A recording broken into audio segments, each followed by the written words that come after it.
Two of the top teams in the conference square off in Joliet this afternoon, trying to keep their playoff hopes alive. The Knights have grown accustomed to playing Wellington November, seeking their 7th consecutive playoff berth, while the Saints hope to make the NAIA Championship Series for just the 3rd time in the program's 38 years. If the 24th-ranked Bernies are going to pull it off, they will be led by their record-breaking senior quarterback Sam Tumulty. The regular season finale between the Knights and the Saints starts now on the USF Sports TV Network.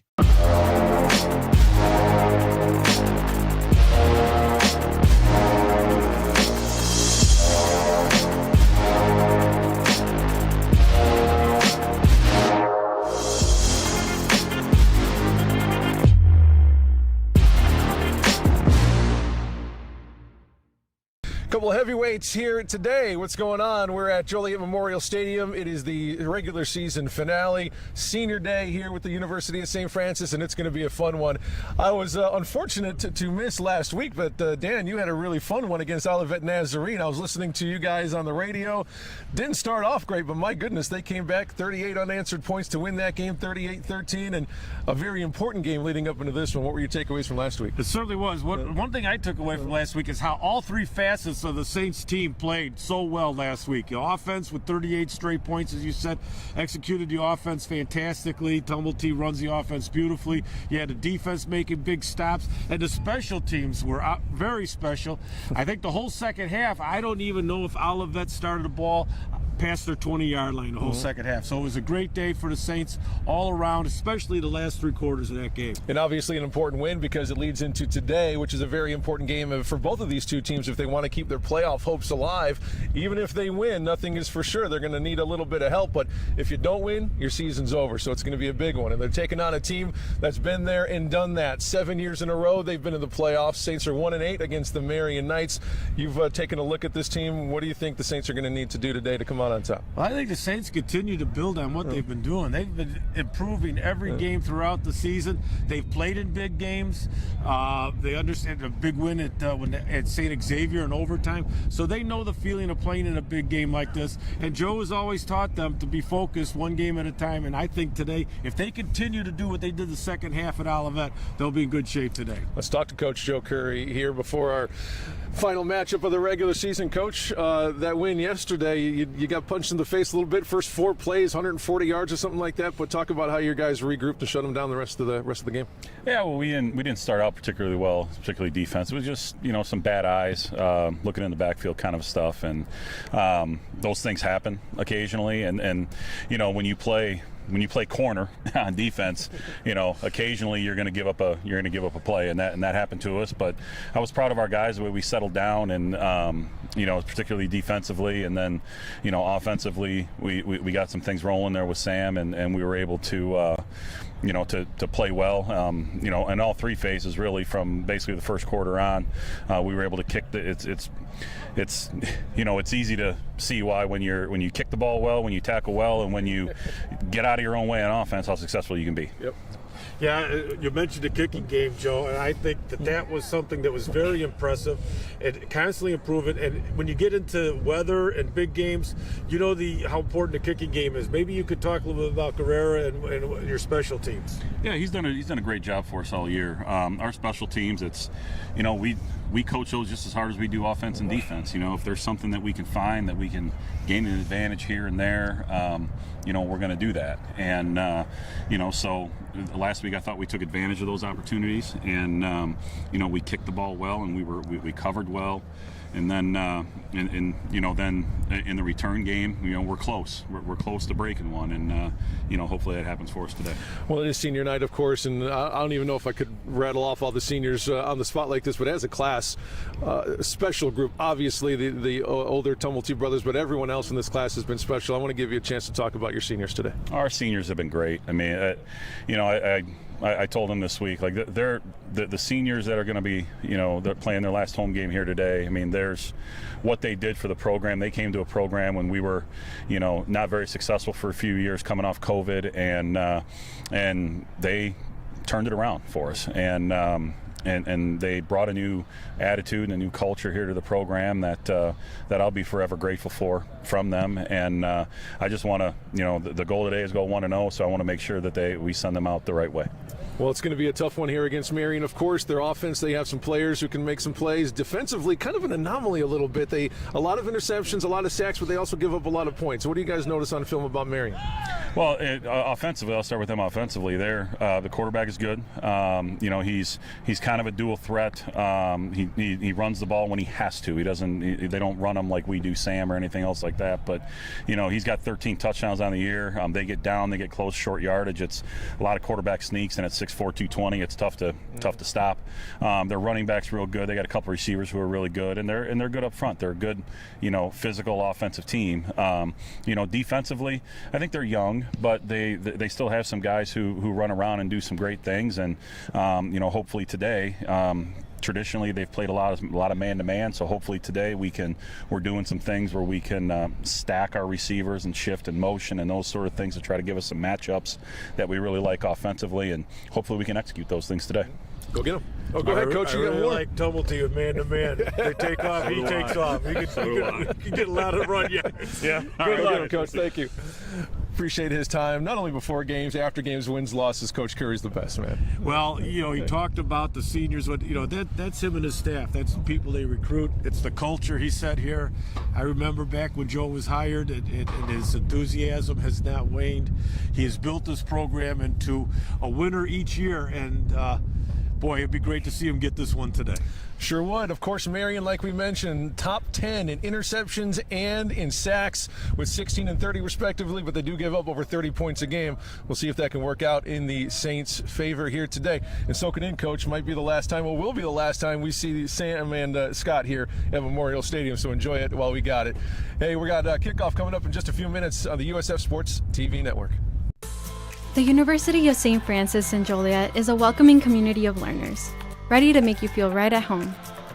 With a diverse student body that is a reflection of the community we serve, our students say over and over that USF truly feels like family. To get the excellent education and promising future you deserve, visit stfrancis.edu. Our home is your home. Make yourself comfortable at USF. Chilly, cloudy fall afternoon here in Joliet. Welcome high atop Memorial Stadium. Nick Jacobs and Coach Dan Sharp with you for the regular season finale, with two teams hoping it's not their season finale. They're really trying to get this win today and ensure that at least the playoffs are a possibility. You've heard, if you're listening on the radio side, the pregame show talking about that. A win today doesn't secure your spot in the playoffs 100%, but a loss does keep you out for good. So there's a lot going on here today at Memorial Stadium between the Saints and the Knights of Marian. And I was talking to Coach Curry before the game here, Coach Sharp, that the way that I will measure a successful season is if you're playing a meaningful football game in your last regular season game, you must have been doing something right, the previous 8 games. Definitely. This is the time of year where you're playing for a playoff spot. So this, in essence, is like a playoff game today. And the atmosphere is great. It's senior day. You could just tell that these guys are pumped up, ready to go. You could see it in Coach Curry before the game, the excitement that he's feeling for the start of this game. So, yeah, I think it's going to be an excellent ball game. Both teams have a lot to play for. And as you said, when you're playing meaningful games this time of year, you've done something good. And a lot of really great talent taking the field here today on both sides. We've talked ad nauseum about Sam Tumblety and what he's done not only this year, but in his entire career. He's just one of many players we're going to see who are in the top 5, 4, top 3 rankings in the MSFA. As a matter of fact, for Marian, the conference's leading rusher, Carson LaBelle, 97 yards per game. Sam Tumblety's number 2 with 83 yards per game. When you talk about rushing touchdowns, well, Sam's number 1 there with 20, which also is a record for the program here at St. Francis, 20 rushing touchdowns in a season. Carson LaBelle ranks number 2 in the conference in that category as well with 13 rushing touchdowns. And as a matter of fact, number 3, at least tied for number 3, is Marian's quarterback, Tristan Polk, who, like we talked to Coach Curry about, dual threat guy. He can sling it, there's no doubt about that, but he can also run it if he has to. Like you heard Coach Curry say before the game, they don't run Tristan Polk like we run Sam Tumulty, but that doesn't mean he can't do it with 10 rushing touchdowns this year, averaging about 1 a game. That's right. He's 6'4", 220. He's a big guy, great passer. But, boy, he can make things happen with his legs, too, which creates a little bit of difficulty for the defense. But if they continue to pass rush like they did last week against Olivet, they could cause all kind of fits for Polk today. A little bit of cheering you hear there from the other side of the field as Marian won the toss. They will defer to the second half, and they will take their positions on the side of the 50. St. Francis will receive going left to right. They will be going into the wind to start this game, and it will be important. It is a pretty windy day today. Haven't gotten the official weather report from meteorologist Dave Lacetta quite yet, but as you saw from Old Glory fly in before our game, it is stiff against the flagpole there, so we are in for a bit of a windy afternoon as well, which could impact your passing. We talked about rankings in the MSFA. Tristan Polk, number 3 in passing yardage a game, 238. Sam Tumulty, right there, number 2, is also number 4 in yards per game passing in the conference. Well, who do they throw to? Over on the Marian side, number 2 is their leading pass receiver, number 7. Jake Reichert, the redshirt junior out of Plymouth, number 2 in the conference in receiving yards per game, just under 111. Right behind him in the rankings, number 3, Joey Tumulty, 94 yards per game for him. So we have 2 of the top 3 rushers. We have 2 of the top 4 passers. We have 2 of the top 3 receivers in the conference on the field here today. We will take a pause as we look up and honor America with the playing of our national anthem.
A lot of juice here in the stadium today. As a matter of fact, a little sun poking out as we get ready for our opening kick between the Marian Knights and your St. Francis Saints. St. Francis, number 24 in the latest NAIA rankings. The Marian Knights receiving votes as we go into the final week of the season. Of course, being number 24, huge in terms of playoffs, because in order to be even eligible to make the postseason, you do have to be ranked in the top 25. Right now, St. Francis squeaking into that category right now, and Marian with a win today certainly will bump into the top 25, and the loser will fall out and pretty much end their playoff aspirations. Here we go. St. Francis will be our opening returners. Back to return. Looks like Holiday is back there. And is that Dan McLaren? I don't see Scott Tumulty, one of the program's leaders in kickoff return yardage. It'll be interesting to see if number 1 is playing today, right, Dave? Well, he's suited up over there. You see him down around the 25-yard line, ball in his hand, so he looks like he's going to play. I think he's going to play offense is what I think. Here's the kick, and the opening return will start from the 2-yard line. There goes McLaren, hit once, down and around the 20-yard line. That is where Sam Tumulty will take over. Sam Tumulty, with 4 touchdowns last week against Olivet Nazarene, set a new single-season record for rushing touchdowns. 20 total touchdowns, 20 total points in a season, 122. Other records Sam currently holds: career rushing yards, career rushing touchdowns, career points, and total career touchdowns. He rewrote the St. Francis record books in his 4 years behind center. Number 2, Sam Tumulty with Dan McLaren behind him. We start off 2-by-2 set. They give to McLaren. He is right up the middle. Dan McLaren to the 50. Here comes the defense behind him. They will track him down at the 25-yard line. Huge first play of the game to set the tone for the brown and gold. What a play. They opened up with 3 receivers to the right, motion the tight end. 3 receivers to the left, motion the tight end to the right. Friedel, he kicked out. They ran a power play. You see Friedel comes over. He balls down, pull the backside guard, kick out, and it's off to the races. 47 yards on play number 1 from Dan McLaren, who had a 54-yarder last week. Sam Tumulty gets his first carry, but they bottle him up after a gain of just 2 on that one. Well, way to start the game with the little power play. That guard come wrapping around, made a great block.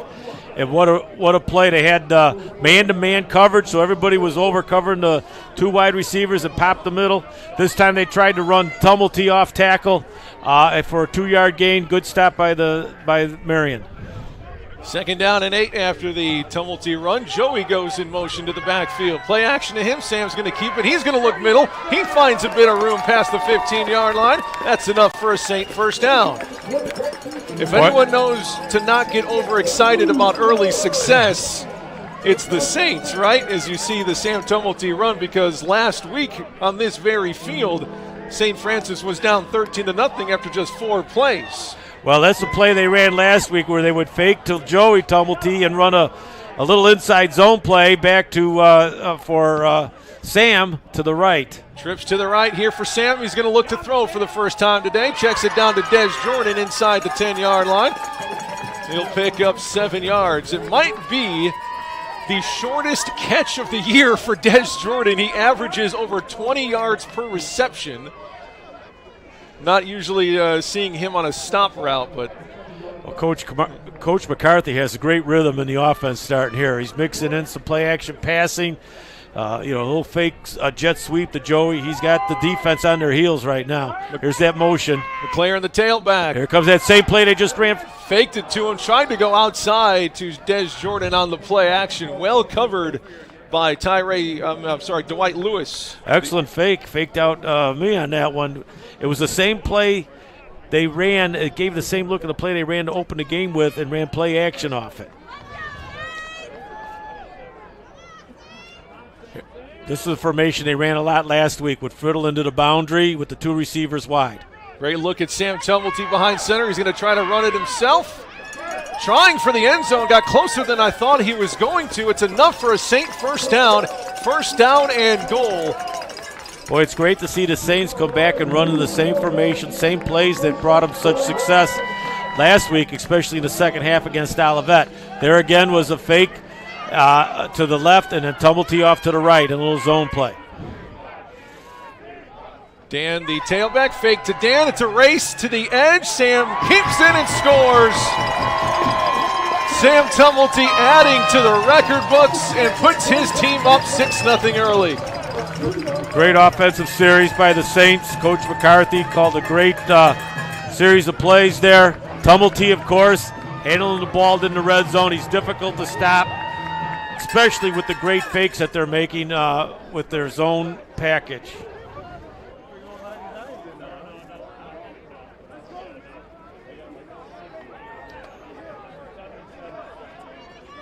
Here comes Adrian Guerrero for the extra point. Sam Tumulty the holder. About 3 minutes into this game, and the Saints are up 7-0 after a 7-play, 81-yard drive that took 2 minutes and 52 seconds, sparked by a 47-yard run by Dan McLaren on the first play from scrimmage. Good job again in the Saints special teams there for our extra point. What a start. I love the fact that you see the Saints building on the success they had when they scored 34 straight points last week against Olivet, and they come right out and build on it. And I love that formation where they put their 2 wide receivers to the wide side of the field. They put Friedel as a wing position into the boundary. There's so many things. They have so much play potential off of that look, especially with Tumblety at quarterback where he can run play action or run off it. You got your great running backs, and then you also use Joey Tumblety as a running back with motion. Look at the block there by pulling guard there and just popped it, and he outruns the safety for a big play. Excellent blocking up front. Do you think Dan's going to watch that one back and say, man, I could have had that one if I just hit an extra gear? Short kick. They're going to try to keep it away from the kick returner, number 1 there. And a big hit there at the 30-yard line. Oh, my goodness. Mike Carver coming in and laying the wood and getting his team energized. You want to talk about special teams play here, Coach?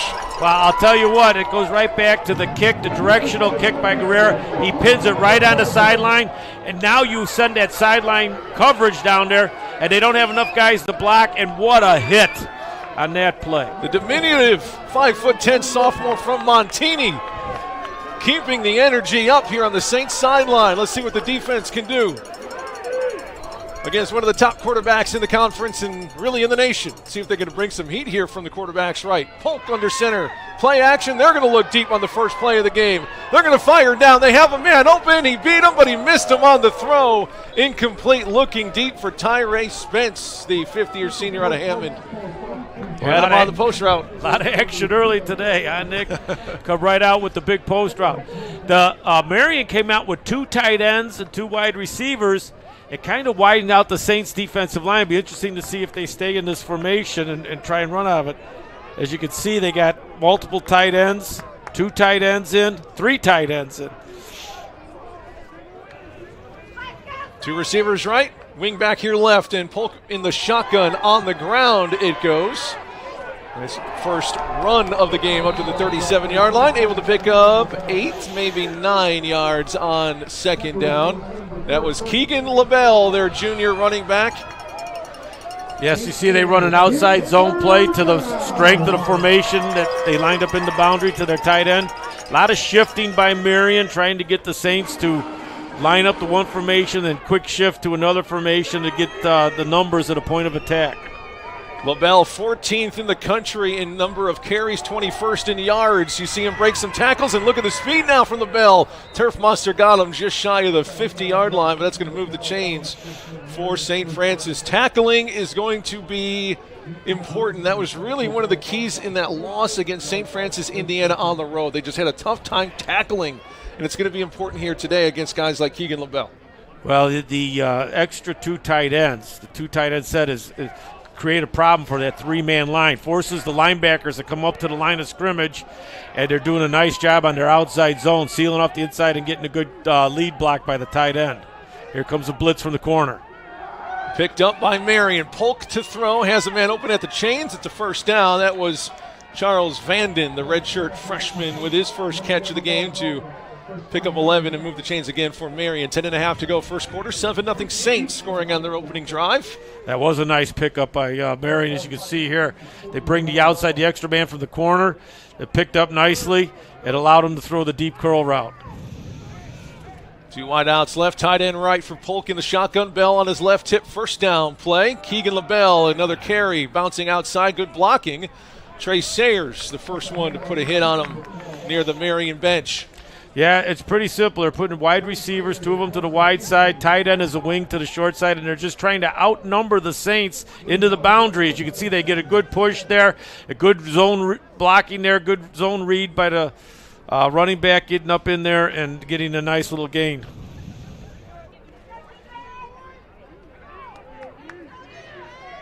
Second down and 7 for Marian. This their opening drive. 9.5 to go in the first quarter. Polk throws to the boundary. Caught at the 28. Taken down for a first down. Shoot there to take him down. Perry came in for a little bit of help as they went to their tight end for the first time, Riley Palmer. Yeah, the Saints went with a little stunt where the outside linebacker looped inside the defensive end, and it was all quick timing route. Got the ball, got rid of it quick, right before the receiver broke for a big gain. Polk in the shotgun again. 2 wide outs right, 1 left. To Bell. Great blocking up front, but coming up from behind to make the tackle for St. Francis, Marcelo Bernardi, the defensive lineman. Keeping that running success into the boundary once again. Behind their tight end, number 81. They do a great job of blocking on that edge.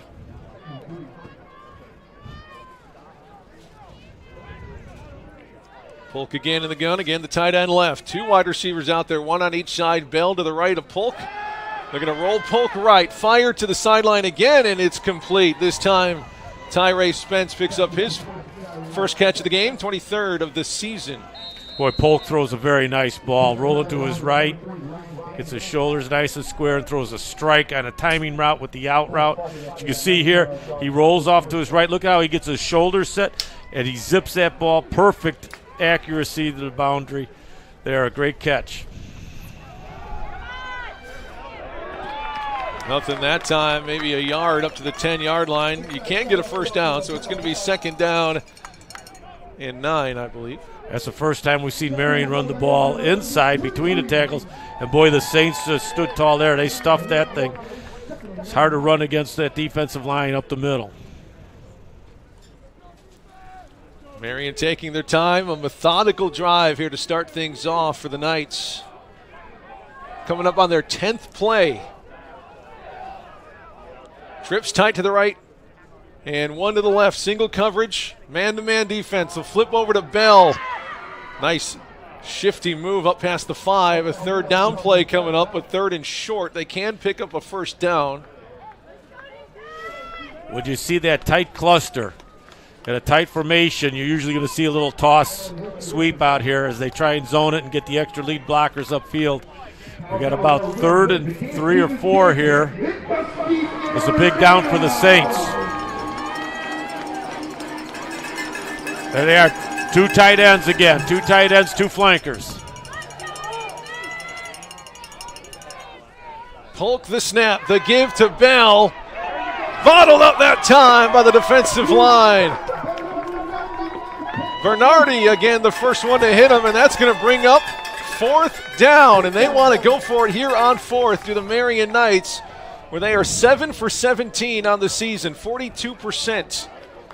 Saints did a great job of leverage, getting underneath the blocks, and the whole defensive line there to make the stop. Strosha in there. Power I formation here. Under center, quarterback sneak. He didn't get the initial push, but it looks like he might have gotten it on the second and maybe even a touchdown. No, they keep him out of the end zone, but the sneak picks up 2 yards, enough for a first down. And we talked to Curry just about that. The big quarterback really helps with the quarterback sneak on that situation. You get the big quarterback, you get the big push from you got the tight ends in the backfield, so you kind of figured it might be a sneak with the tight ends pushing our quarterback, the old Philadelphia Eagle play. Run it again for a touchdown here. Yep, right in there, and they score. A long, sustained drive for Marian.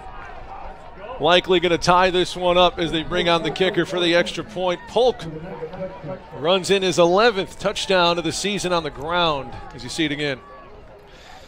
They take the tight ends in that quarterback sneak, and as soon as the ball snapped, they shift into the backfield and push the quarterback. So you got 2 tight ends and a 220-pound quarterback. That's tough to stop. 12 plays and 69 yards as the extra point is up and good. Well, you thought we had a heavyweight fight last night, didn't you?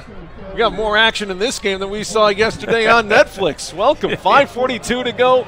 Each offense with a possession. We're tied at 7. Well, I'll tell you, both offenses came out. I don't know if they script their plays or not, but boy, they do exactly what they wanted to do. They had great rhythm to their offense, both of them. Where the Saints mixed up their quarterback run with the play action pass, and then you had Marian, who really were attacking into the weak side of St. Francis defense, running into the boundary, and again throwing some play action pass off that. It was a good mixture of run and pass. So we'll see if the 2 defenses are able to settle down here in this next series. Well, Scott Tumulty back there to return now after the initial opening kickoff. Did you see him on defense? I did not. I do not recall seeing him in the defensive backfield there, so we'll keep an eye on number 1. I'm sure he's been in Coach Curry's ear about getting back there. And the kickoff from Marlon Pamili will go right to Scott, the program leader in kickoff return yards. Let's see what he can do here. Tripped up at the 24-yard line. They keep him bottled up on that play. 5:37 to go first quarter, tied at 7. And we'll see Sam Tumulty for the second time today.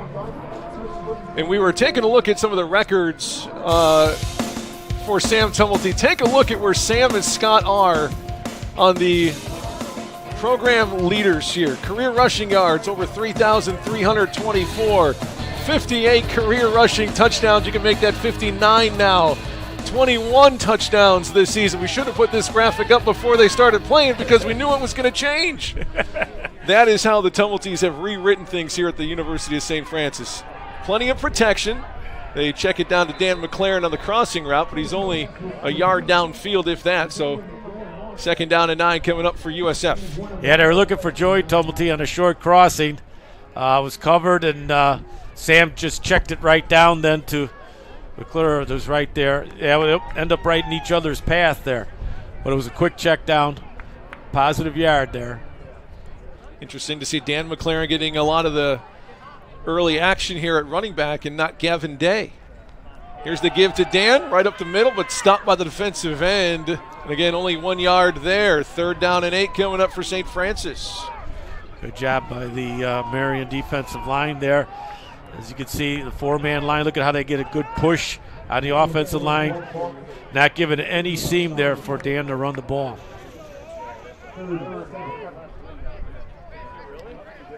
St. Francis on third down this year, 44 for 111, about 40%. 4 wide receivers. Marian goes to a 3-man line. 3 safeties back deep as well. Here's Sam. Good protection. Trying to go back shoulder to Jake Friddle. Would have been enough for a first down, but first 3 and outs. Boy, it seems like we had receivers in the same area again. That makes it difficult because you're bringing defenders right into that area. Easy to guard, right? Yeah. If you can see here, we have 2 guys pretty close together there. And as a matter of fact, I think it was the corner was able to come off his man and help break up the pass. Now the special teams battle. Adrian Guerrero needs a good punt here, and he's going to be doing it into a pretty stiff wind and kicking it to a very dangerous Charles Vanden. Decent kick. It's going to be killed by the air. Fair catch called for, but Vanden couldn't even get to it as it goes out of bounds at the 42-yard line, and Nate Shute tried to save it from going out of bounds. Hey, good athletic play. That was that wind was like a wall, man. Yeah. It just stopped that ball. Decent field position to start off.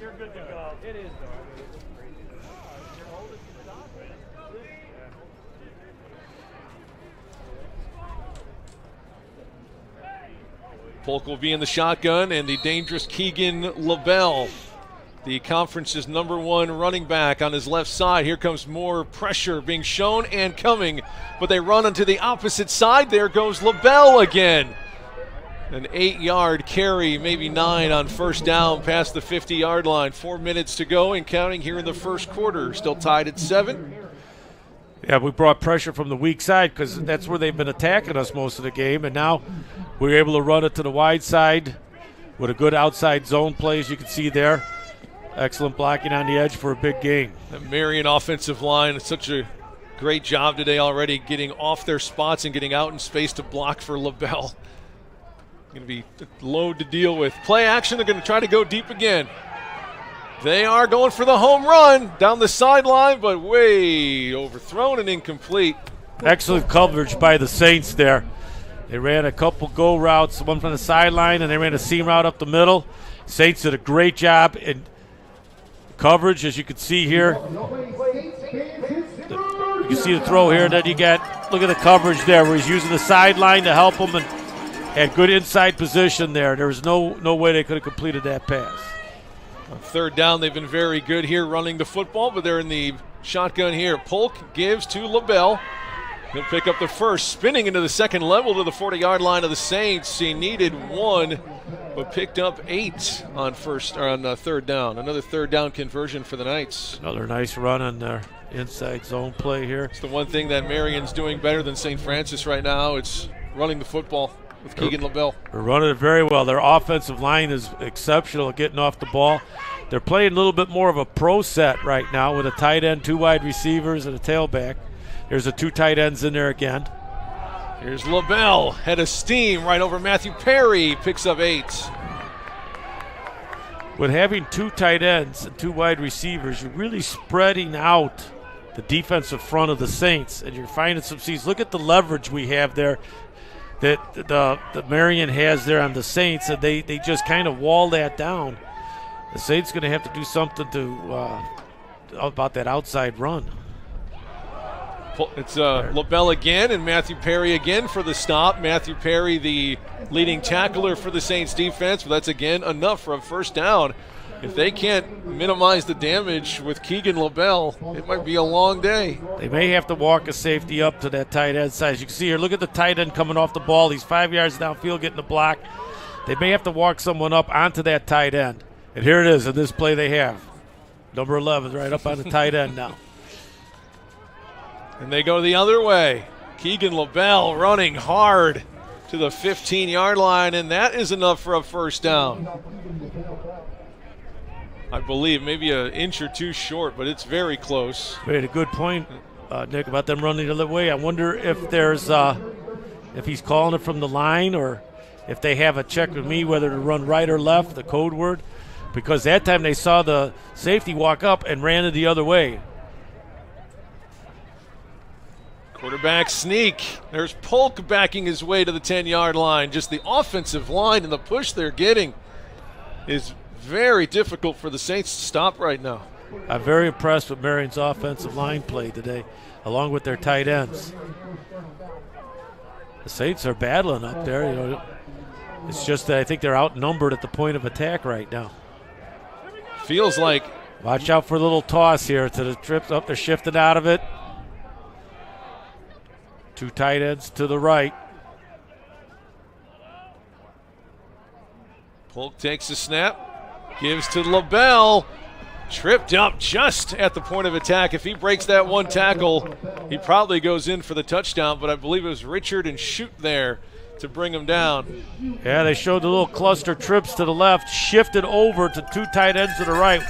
One is a wing.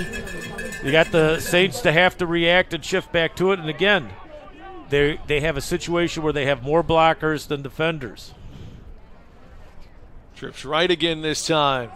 LaBelle again, sneaking through. I don't know how he got as far as he did, but he picks up a first down and goal for Marian. Boy, he does get skinny in the hole, doesn't he? He gets through those tight spaces. Always keeps his legs churning. If you look here, look at the nice block by 62 there, and he just gets right up in that skinny space and is able to explode through there for a decent gain. Marian averaging 5.5 yards per carry as we go to the end of the very quick-moving first quarter back in 30 seconds. It's 7-7 with Marian threatening here on the goal line on the USF Sports TV network.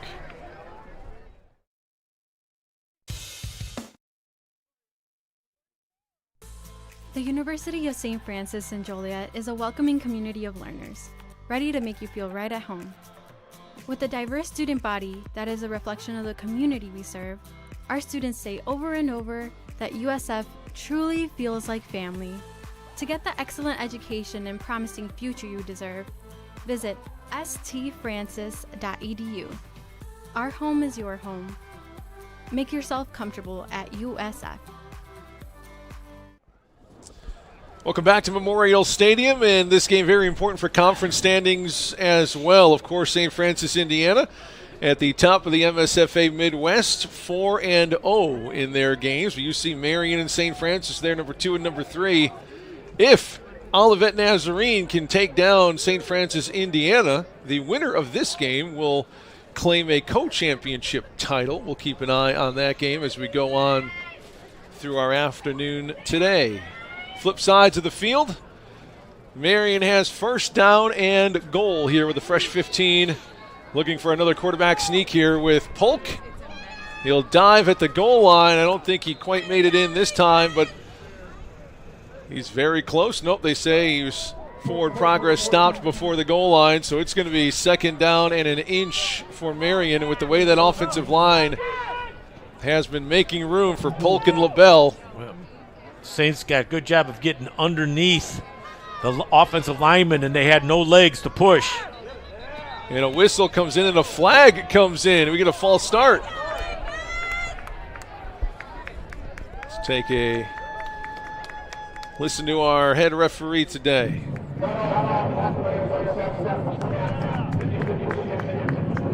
Illegal shift. That's a big penalty. Illegal shift, moving back 5 yards. It'll be second and goal from just about the. Put it it was really should probably be the 5 yard 1 inch line, but they put it around the 6. So I think the Saints got an extra foot or two. If you go by where the sticks are, it looks like the ball is more accurate. More importantly, as you see it on the. There you got your little trips cluster to the right, so we could either see a toss right or they'll shift to another formation. What a chess match we're seeing here. They go opposite side for LaBelle, and he's going to race for the corner. Got a blocker in front, and he will sneak inside the pylon for the touchdown. What a play called by the Knights. They are. They're really forcing the Saints to align to their formations and taking advantage of where they have the best numbers. Look at the Saints overplaying the 3 receivers to the right, the 2 tight ends, and all they had to do was seal off the one end to the left, and there he goes. Just takes it wide and runs to the pylon. And great blocking by Jake Reichard there, number 7 you saw, leading the way on the blocking. He's also their number 1 receiver. You like to see a guy who goes out there and produces as a receiver but not afraid to block in the run game as well. And a penalty coming up on St. Francis, but they're going to decline it and take the extra point. I would assume. I don't know, with the way they've been running the ball. You get half the distance of the goal. Will they think about going for 2 or just do it on the kicking into the wind, I'd take it on the kickoff. I would take the point. Oh, they're going to re-kick? Is there something? They blow it dead? Oh, they might have blown it dead, yeah.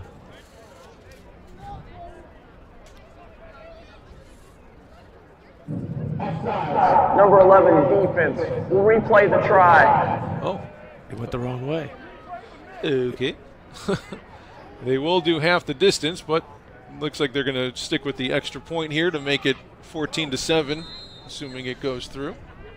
11 with Matthew Perry right there on the end of the line. I'll take any kind of tricks you got. They must have called the play dead, like you said, Dick. Maybe like unabated, so they blow it dead. Yeah, they must have, because otherwise that would have been, half the distance, unless they declined the distance. Okay, they declined it. They declined it. Okay. So it's 14-0 or 14-7. Pardon me. Marian with scores on their first 2 drives. St. Francis scored on their opening drive, went 3 and out on their second. We'll see if the St. Francis offense can find that fire they started off this game with. Well, what Marian's doing, when you put the 2 tight ends in the formation, basically you got 7 offensive linemen up there. You're able to get people onto the linebackers. So I think the Saints are going to have to start bringing some of the secondary up. I know they're concerned about the play-action pass off of that too, but they may have to bring some of the safeties up near the line of scrimmage to defend that 2 tight end set.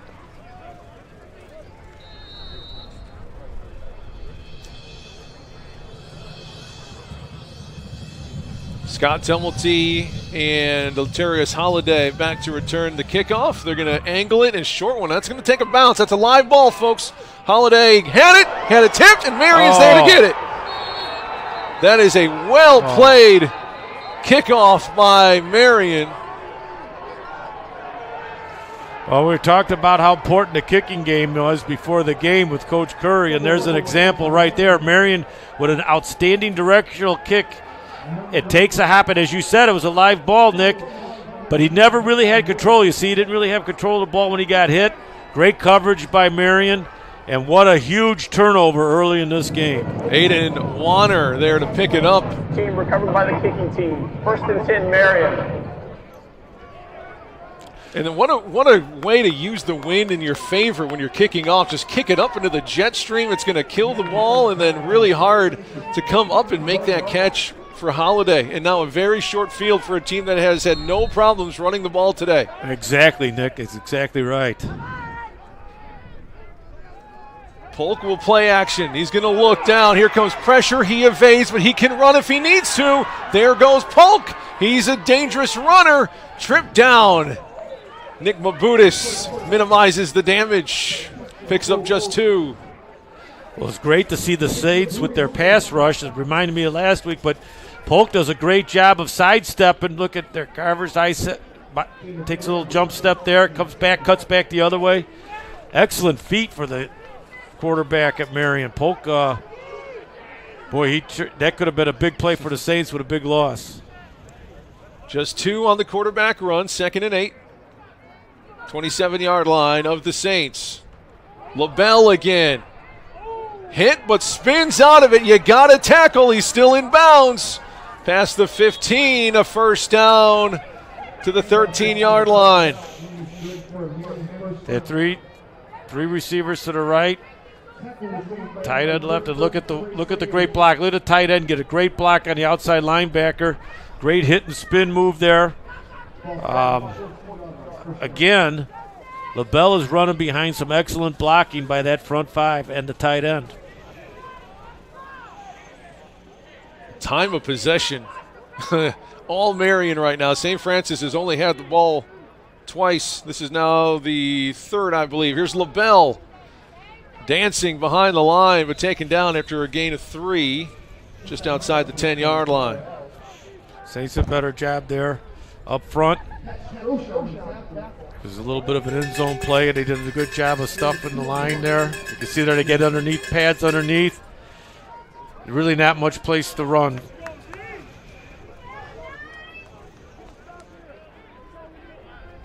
Second and 7 for the Knights. Shadows of the goalpost here. Polk's going to try to do it through the air, going to his favorite target. Tried to go over the head of Mike Torres on the play, and it sails out of bounds. 3rd down and 7 coming up. Run a little quick out play there, and Saints had it covered so well that Polk wisely threw the ball out of bounds and get it to about a 3rd and 8. Marian 2 for 3 on 3rd down in the game so far. Here's Polk. Gonna run it right up the middle. Shot down just shy of the 5. I think it's gonna be shy of the first down as well. It's gonna be 4th down and 1, but this seems like quarterback sneak territory again. Has a big stop by the Saints there. Be interesting to see if they're gonna kick the field goal or go for it. I'm gonna take the points guy, as you know, but with the way they've been running the ball. At 4th and about 2 yards, and they're going. They're 1 for 1 on 4th down in the game. Here's 4th and 1 for the Knights. With the great LaBelle in the backfield, he gets it and he dives forward for the first down. He needed 1, he got about 3. It's going to be 1st and goal from the 2. Boy, he's so loose. His center of gravity, he's so low when he went in there to hit the hole. It was so difficult to tackle. It's so difficult to find. Look at how low he is and driving those legs.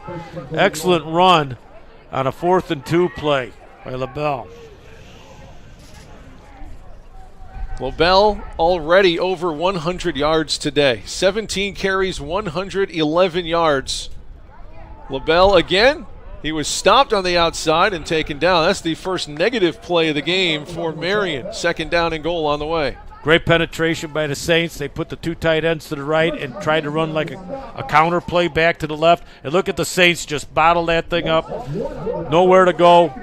Great job by the right side of the Saints defense. 2nd and goal from the 3 now. LaBelle averaging 6 yards a carry.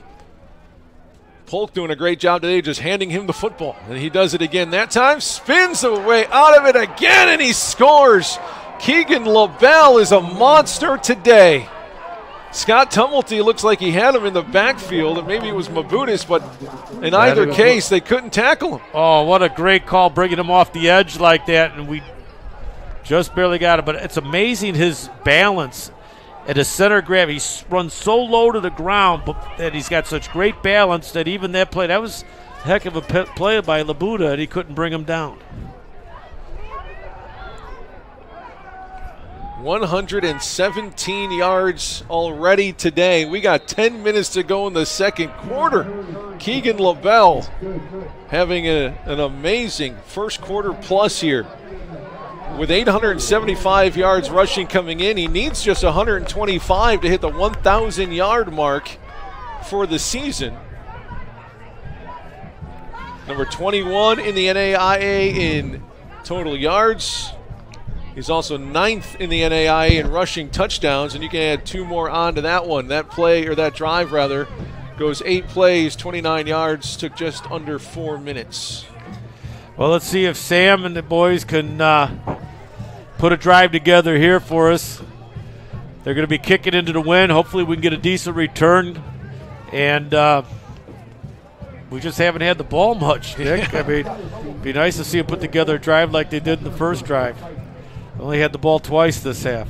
They switch sides, do Scott Tumulty and Dan McClare. Now they're going to line up single file, say, go ahead, whichever way you want to kick it.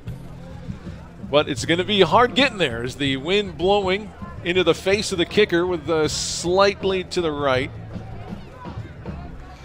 10:23 to go. He's probably going to try and kick it in this around the 30-yard line again where we have that little window there. Marlon Pamili averaging about 52 yards per kick, but it's not about distance today. They're going to low-line drive this one into the hands of one of the upbacks, and they're just going to lay on it at the 31-yard line. Not a bad call there. And some more pushing and shoving, and here come the flags. St. Francis might have baited them into a personal foul, but it also could be offsetting penalties depending on how the referee saw that one play out. First of all, it was a very smart play on recovering the ball and staying down. You're getting the ball at the 30-yard line.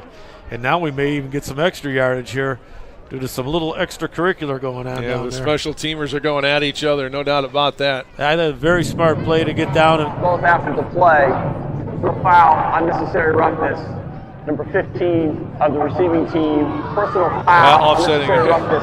Number 21 of the kicking team. They get Mackay Van. 10, St. Francis. Mackay Van and Tyler Cunningham. I kind of thought they would do that. St. Francis did initiate that little melee. They tried to kind of flop on the end of it and got the offsetting penalties. Consider that a warning from the officials. Here we go. Saints finally have the football. Friddle motions left and goes back to the right. They hand off to Scott Tumulty, who's now playing running back, but he's hit behind the line of scrimmage by the leading tackler, Cade Houseman. His 9th tackle for a loss this season. They ran a little yo-yo motion. They started Friddle tight end like he was going to motion to the left, and then they reversed back to the right, and they were able to come off of St. Francis's left edge there unblocked to make the play. 4-man line. Loss of 2. Joey motions right to left.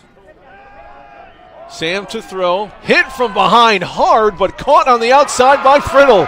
He streaks up and picks up a first down to the 45. I believe it was Friddle. Yes, it was. Oh, it's some toughness by Sam there, staying right in. Here comes the blitz, corner blitz off the edge. Sam stays right in there, fires a bullet. And how about Friddle making a catch, breaking a tackle, getting some positive yards. He's done a great job blocking. It's great to see him catch the ball for some first down. Friddle shuffles left. Sam drops back. Needs some help, needs some protection. Now he's going to run it, but he's tripped up just shy of the 50. He'll pick up about 3 there on first down. 2nd and 7 coming up. 9 minutes to go in the first half. Saints trail by a couple scores here. Yeah, Friddle slide motion. Looks like they're going to probably run the ball, and then he sneaks into the flat, but nothing there. And Sam does a great job of pulling the ball down and getting positive yards. Keep the drive going here. 2nd and about 7, I believe.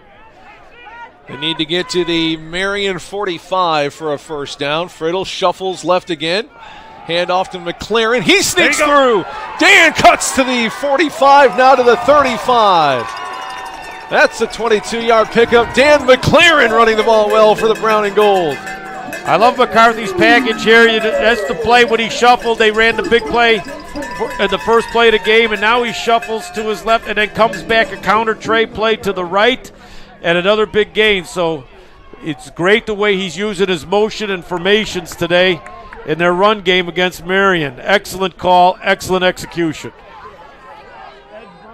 2 wide receivers right, 2 to the left, including the tight end Friddle. McLaren behind Sam in the pistol. Joey motions. Here comes pressure again. They get to Sam for the first time today, and that's a big loss. About a 9-yard loss on the quarterback sack. And they are one of the top sacking teams in the country, is this Marian defense. Their 31st sack is their number 9 in the NAIA. Well, they came out and locked down man-to-man on the 4 wide receivers with one person on top to help. So they blitzed the other safety, and it was a delay blitz, so he's able to see a seam open up between the guard and the tackle, and right up the middle, Sam had nowhere to go. 7:14 and counting. Second down and long after the sack. Joey motions. They give to Joe. End around. Still fighting. Ball came out at the end, but he'll be inside the 40-yard line and pick up about 7. So third down and 12 coming up. Clock will continue to wind. Again, their safety Houseman did a good job. As soon as Joey went into jet motion, he came downhill, kind of just free, reading it like a linebacker, steps up, makes a good tackle.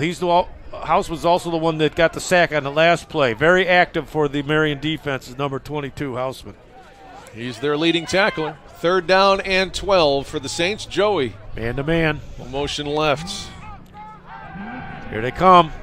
Sam, a lot of room out there, but he throws it instead and nearly intercepted. What a great play defensively from behind the offense, or from behind that defense, knocking it away. Looked like number 20? Yeah, number 20, who's not on my roster. No, I don't see him. Looked like Sam had all the room in the world to run out there, but he decided to try to throw it, and maybe that's what Matt McCarthy ran out there to say. He's like, hey, when you got that much grass in front of you, give it a go. Yeah, number 20, and I don't have him on my sheet, but yeah, go ahead and take it. All the great things to do with his legs. But also, he was coming back to the ball, too, so that was a great defensive play. It was. Little was coming right back to the play like he's supposed to, and nice breakup. Guerrero, great kick. Beautiful kick, but it takes a Marian hop. It landed at about the 3-yard line, but it rolls and hits the uprights. Touchback. Yeah, it's hard to get that backspin with the wind behind you. It's going to carry it a little bit. So, but that was, again, an excellent kick by Guerrero. Yeah, he's frustrated. Look, he's telling him on the sidelines. That was perfect. Yes. Yeah. We'll see it again there. Oh, we need a little backspin there, but nope, didn't get it. Well, let's get a 3 and out here, Nick. We need to. That's easier said than done with how this team's been running the football. 117 yards for LaBelle on 20 carries, averaging about 5.9 per touch, 2 touchdowns already. It's the Keegan LaBelle game so far. There you see him, number 27. They've only thrown 3 passes. Polk is they've thrown 6. He's 3 for 6.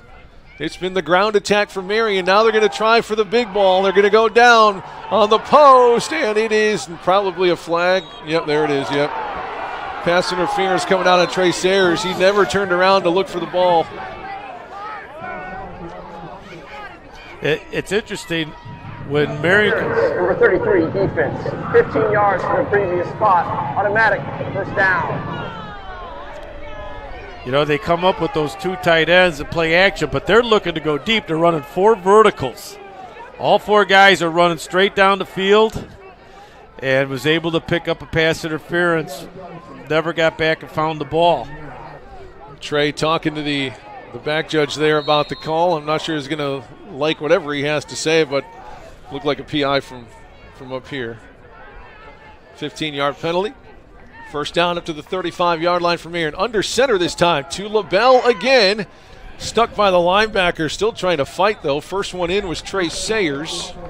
Yeah, they brought Trey up close to the line of scrimmage that time against the 2 tight ends, and he does a nice job, makes a good play here.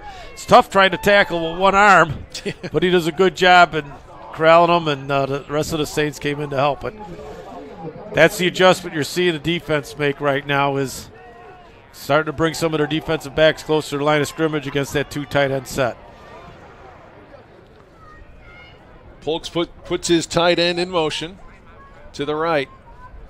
2nd down and 6. LaBelle chased from behind and brought down. Looks like Carson Hansen used some wheels to track down LaBelle from behind. 3rd down coming up for Marian. Carson just beats the block to the inside by the tight end. He just beat him off the ball, came right down the line of scrimmage. Perfect execution, perfect timing on that play. And stay down, don't get upfield, stay along the line of scrimmage and catch the back from behind. 3rd down and 5 is the longest 3rd down that Marian has had to face today. 5 minutes to go in the half. Saints with a 4-man line this time. Polk looking to throw. Good protection. Tons of time. Checks it down and complete. He needed 5. They got 6. Out to Trey Gibson, the running back, picks up the 1st down. Boy, what protection Marian had. It was a 4-man rush. They ran some games inside, a little twist between the tackling and the ends, Strosha, and allowed enough time for running back to sneak out LaBelle for a 1st down and a check down pass. Heartbreaking or back-breaking 1st down for Marian that time, up to the 46-yard line. Blitz from the middle this time. No gain on that play as they turn to Trey Gibson at running back. And that won't last long. Gibson will go out and back comes LaBelle. That was the two linebackers on the inside blitz. They looked like they blitzed the same gap there. No, they did a little cross action, and again, it created some blocking confusion for Marian, and Hansen was able to. LaBelle to Polk's right, again, wide receiver motion. They give it to Reichert on the end around, cuts it up the hash marks, and a big play for Marian, the big wide receiver, up to the 36-yard line, and another 1st down. That one looks to be about 15, 16 yards on the carry. He's actually one of the NAI's best receivers getting a carry that time. Trying to find a way to get the ball in his hands. And similar play you see the Saints run with Joey Tumblety. Yep. And they get a good lead block there by the running back. Just the 3rd carry of the season for Reichert from the wide out spot. 2 tight ends right, 2 left. 2 wide receivers left. St. Francis showing some pressure. They'll bring an extra guy. They get to him in the backfield. I thought he handed it off, but it was a play-action pass. And Matt Perry with a big sack back to the, I thought it was around the 45, but they put it at the 42. Must have lifted Perry him up comes and carried clean. him. They're trying to trap Perry from the tight end that's on the far right side coming across the formation, and there's no way he can get there with Perry's speed. Perry's able to get upfield and make the great play, make the sack on the play. They're trying to run a little play action. They're probably going to try and sneak that tight end into the flat, but Perry just blew the whole thing up. First sack of the season for Matt Perry from his cornerback spot. They're going to bring some more pressure again. Polk wants to throw. He does down the sideline. Wide open, but he ran into his own player. Did he catch the ball, though? Looks like he caught it, yes. Oh, wow. The 2 Knight receivers ran into each other, but they still are giving him the catch inside the red zone. I thought it might have been intercepted for a second there, but it looks like he wrestled it away. Here, the collision right there. That was a St. Francis. I thought it was a player in white, but, yeah, he does come up with that ball. What a catch by Coverstone, the redshirt sophomore, but they call a penalty, too.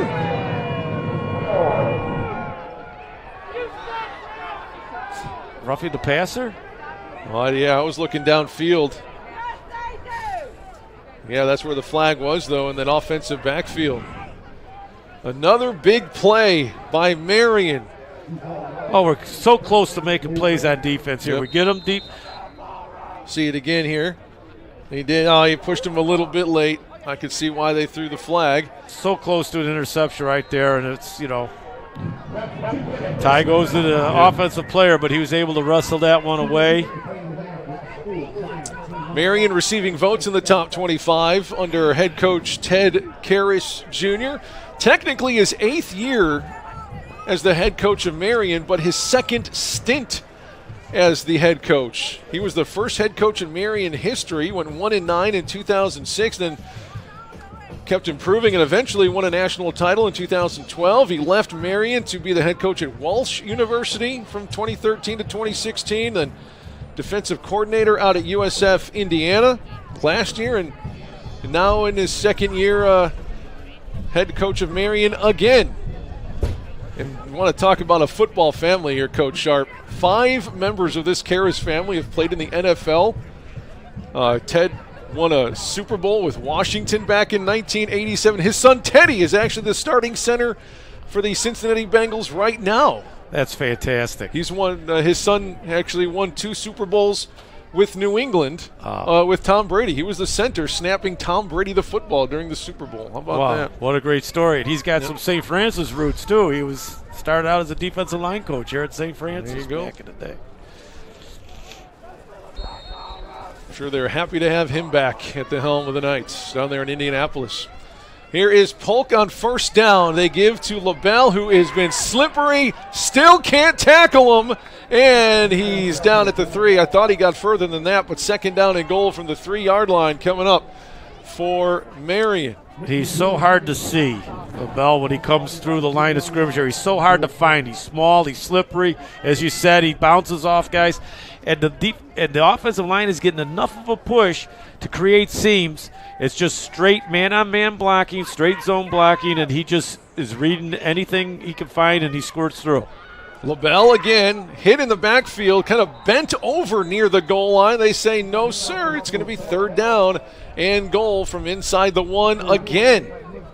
I like the way the St. Francis edge players are coming down that line of scrimmage so hard and so quick, trying to get LaBelle as he's trying to read there. Catch him before he even gets to the line. If the St. Francis defensive line can hold up that offensive line, those edge guys are going to come down and create negative plays. Under center is Polk into that quarterback sneak position, and we're going to get a false start on Marian. So 3rd and 1 is going to turn into 3rd and 6 with under a minute to go. 6 offense, 5 yards, still 3rd down. Huge mistake and a great break for the Saints there. It looked like he was trying to really work hard to get in that inside leverage. Had just jumped early, and he's pulling him up. Watch it. Okay. Changes on both sides of the ball. The wind continues to whip here in Joliet. Under a minute to go. You see the flag flying here at Inwood.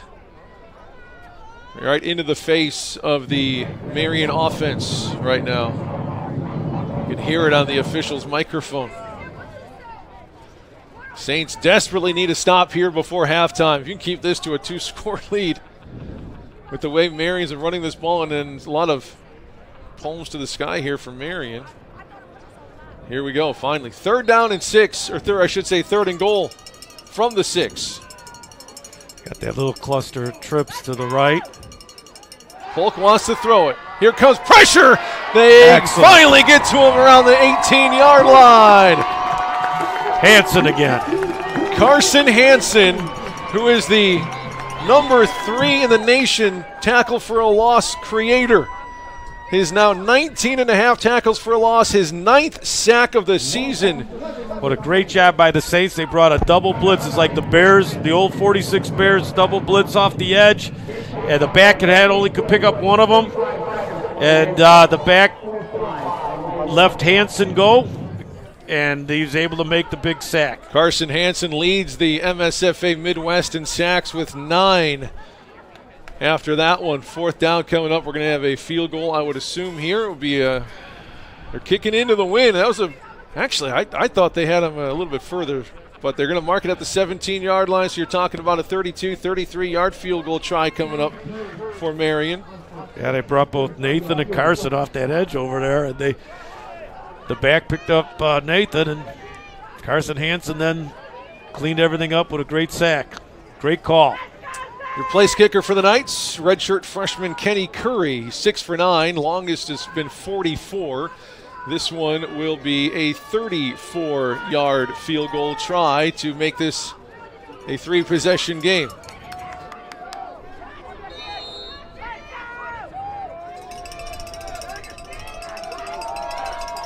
Snap good. Hold down. Plenty of leg into the Joliet wind, and it is good. 24-7 with 43 seconds to go here in the first half. The Saints have had no answer for Keegan LaBelle. Take a look at some of these numbers. The Knights have run 42 plays for 205 yards, which isn't like mind-blowing or anything, but the Saints have run just 17 plays in this first half for 115 yards. About half of those, though, were on the first play, that big 50-yard run by Dan McLaren. Marian has run over double the amount of offensive plays. Marian's running game, working the clock, keeping the ball away from the Saints, and boy, the last thing you want is to see Sam Tumblety and that offense on the sidelines the whole half. Yeah, they've been there that whole half, no doubt about it. Marian 143 rushing yards for against the St. Francis defense. Well, Nick, we got 3 timeouts. He's kicking into the wind.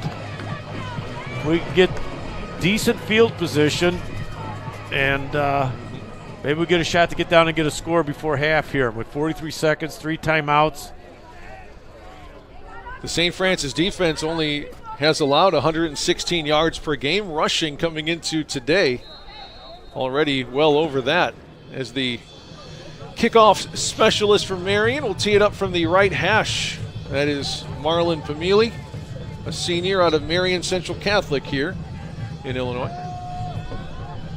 Let's see if they're going to give anyone a chance. High or short kick. Clutch made at the 32, trying to string it out here. That's Gavin Day, the running back. There goes Gavin past the 50. Knocked out of bounds at the 43. A little bit of life here for the Saints at the end of the first half. It was great to see them put one of their best running backs in that short position. We got a flag, too. Putting St. Francis in the striking distance here. Looks like it's going to be against Marian. Some of the Knights are going to have to chat like, hey, we got to keep our cool here. Well, you put Gavin Day at that 30-yard area where they've been doing those dump kicks, Nick, and now you got your running back catching it, coming all the way across the field. Excellent wall. Number 46 of the kicking team, 15 yards added to the end of the run. 5th and 10, St. Francis. Wow, great return. A big break here.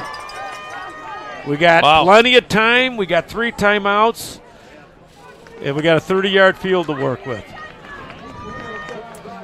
And this is where that camera system that they've gotten to play with this year comes into handy, where you can kind of make adjustments on the fly. See what they can figure out here on first down at the Marian 30. A gift field position here. Here's Sam to throw it. Pressure coming. He's going to throw that one away. We got a hold maybe over here. And they're going to want an intentional grounding. I thought he put enough air underneath that one to give Jason Hartsfield a chance to at least get in the area, but now we're going to have I think we have a holding on Marian on the pass route down here. That's why I think Sam got off that route. They're playing man-to-man. It looks like they held him or went to his face mask or something here. I thought they were going to have – I thought they had Hartsfield open when he broke out of that route. Number 0, defense, 10 yards from the previous spot, automatic first down. Another gift from the Knights here at the end of this first half. By the way, I'm not sure where it's been, but nice to have a direct feed from the referee microphone right into your speakers there. That's just a credit to Brendan and Jessica and the rest of their crew that they come out here so early every single game and get set up for you. The coverage is amazing. These guys do. I tell you. 29 seconds to go. First down at the 20-yard line for St. Francis. 4 wide receivers. Quick out for Hartsfield. A little bit too much on that one. It goes through his hands. A little bit high. Incomplete. Second down on the way. They could still run one here with – we got one. How many timeouts? We have one like time. One more, yeah. One time out loud. Saw that one go right through the senior Jason Hartsfield's hands on senior day. Nice to recognize all the seniors before the game. Two wideouts right. Hartsfield is in left, and Joey Tumulty without a catch so far. He's open now, though. They had Joey, but they found Ryan Little at the 10-yard line. Joey was wide open, but we got 20 seconds to go. I'm surprised Sam's not looking Joey's way, and they will burn that timeout with 19 seconds to go. They're not going to give him the first down, though, it looks like. I'll tell you, McLaren does a great job picking up the blitz right there. So you pick up the blitz, number 22 coming in, and that gave Joey just enough time to get the ball off. What a throw. What a catch by Ryan Little to get down into that one, number 4. And if you've been with us for this season, you know the journey that Ryan Little has had to make. Last year, a catastrophic leg break that put him out of commission for most of the year. He suffered that injury in the first or second game of last year, missed obviously the rest of the year, rehabbed in the offseason. I did not think there was a chance that he would come back and play this year, but he's there. You can tell he kind of runs with a bit of a limp, but he's been out there making plays all season long with that rebuilt leg. You see him kind of run with a bit of a hitch. Yeah. He's out there making plays, man. He's a tough kid, that's for sure. Out of Lockport. They make him tough over there in Porterland. They certainly do. Well, if we get a 3rd and 2, if we get a first down without a touchdown, we can hustle up and spike the ball. Save the clock so we could either go into the end zone or get the first down here, and we still have a chance to stop the clock and then spike the ball. Is that going to be a false start? No. They need to get those intercom systems like we saw some of the official crews have so they don't have to run the entire length of the field to chat. That's true.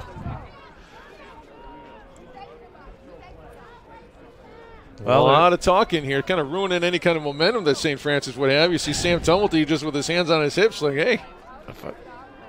Look over at McCarthy, Sam. He may be got some thoughts here. Yeah, this is kind of one of those games, regular season, all on the line. You lose, you go home. You bring out whatever whatever kind of trick you've been working on in practice. This is the game to play it.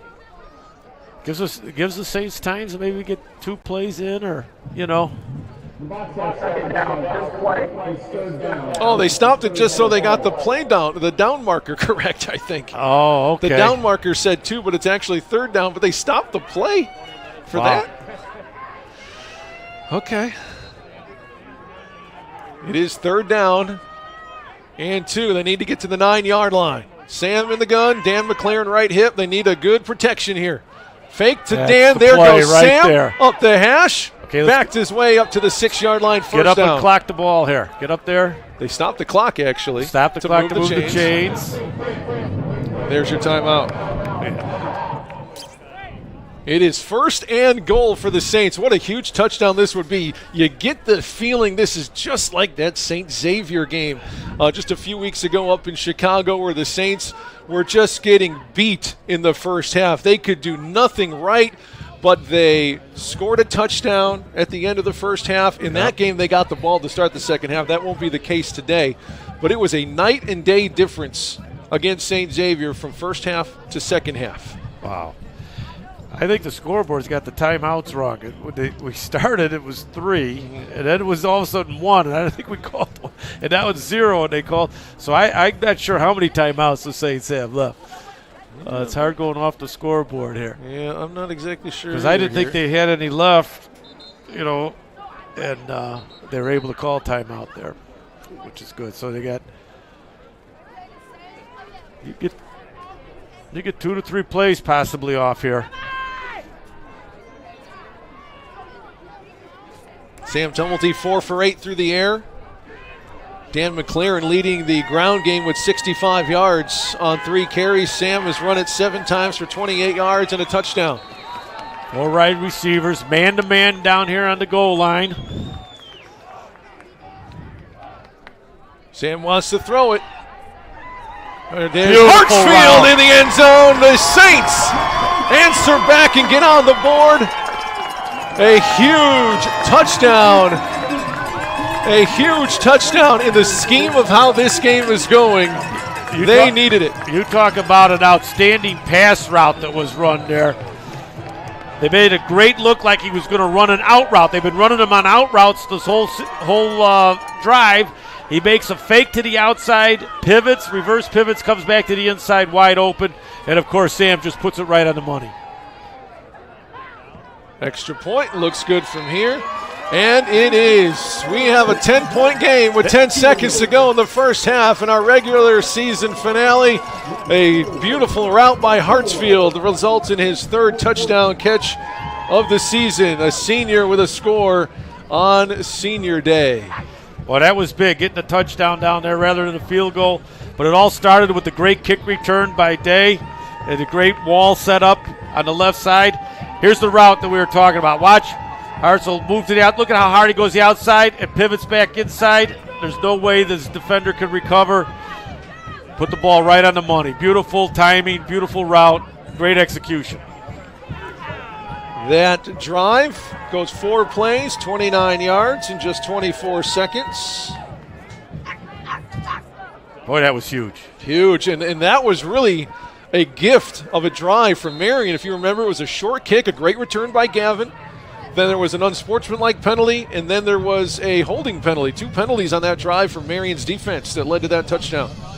The Saints took advantage of it. Guerrero puts a leg into that one, bouncing at the goal line, using the breeze from behind him to lead to the touchback. And let's see, it's special teams are out there, so you never know what's going to happen. Looks like everyone's keeping it clean this time.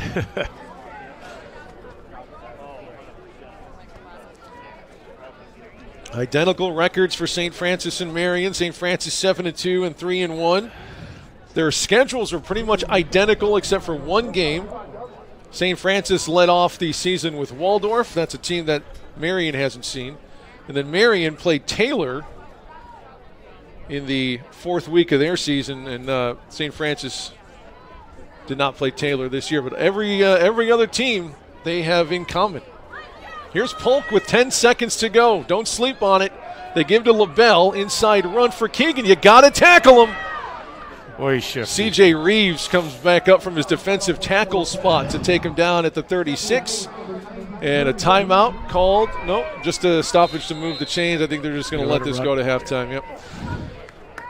A very exciting first half. I'll tell you what, it was all Marian, but a little life from the Saints at the end keeps it to within 2 scores here in Joliet. One team is going home today.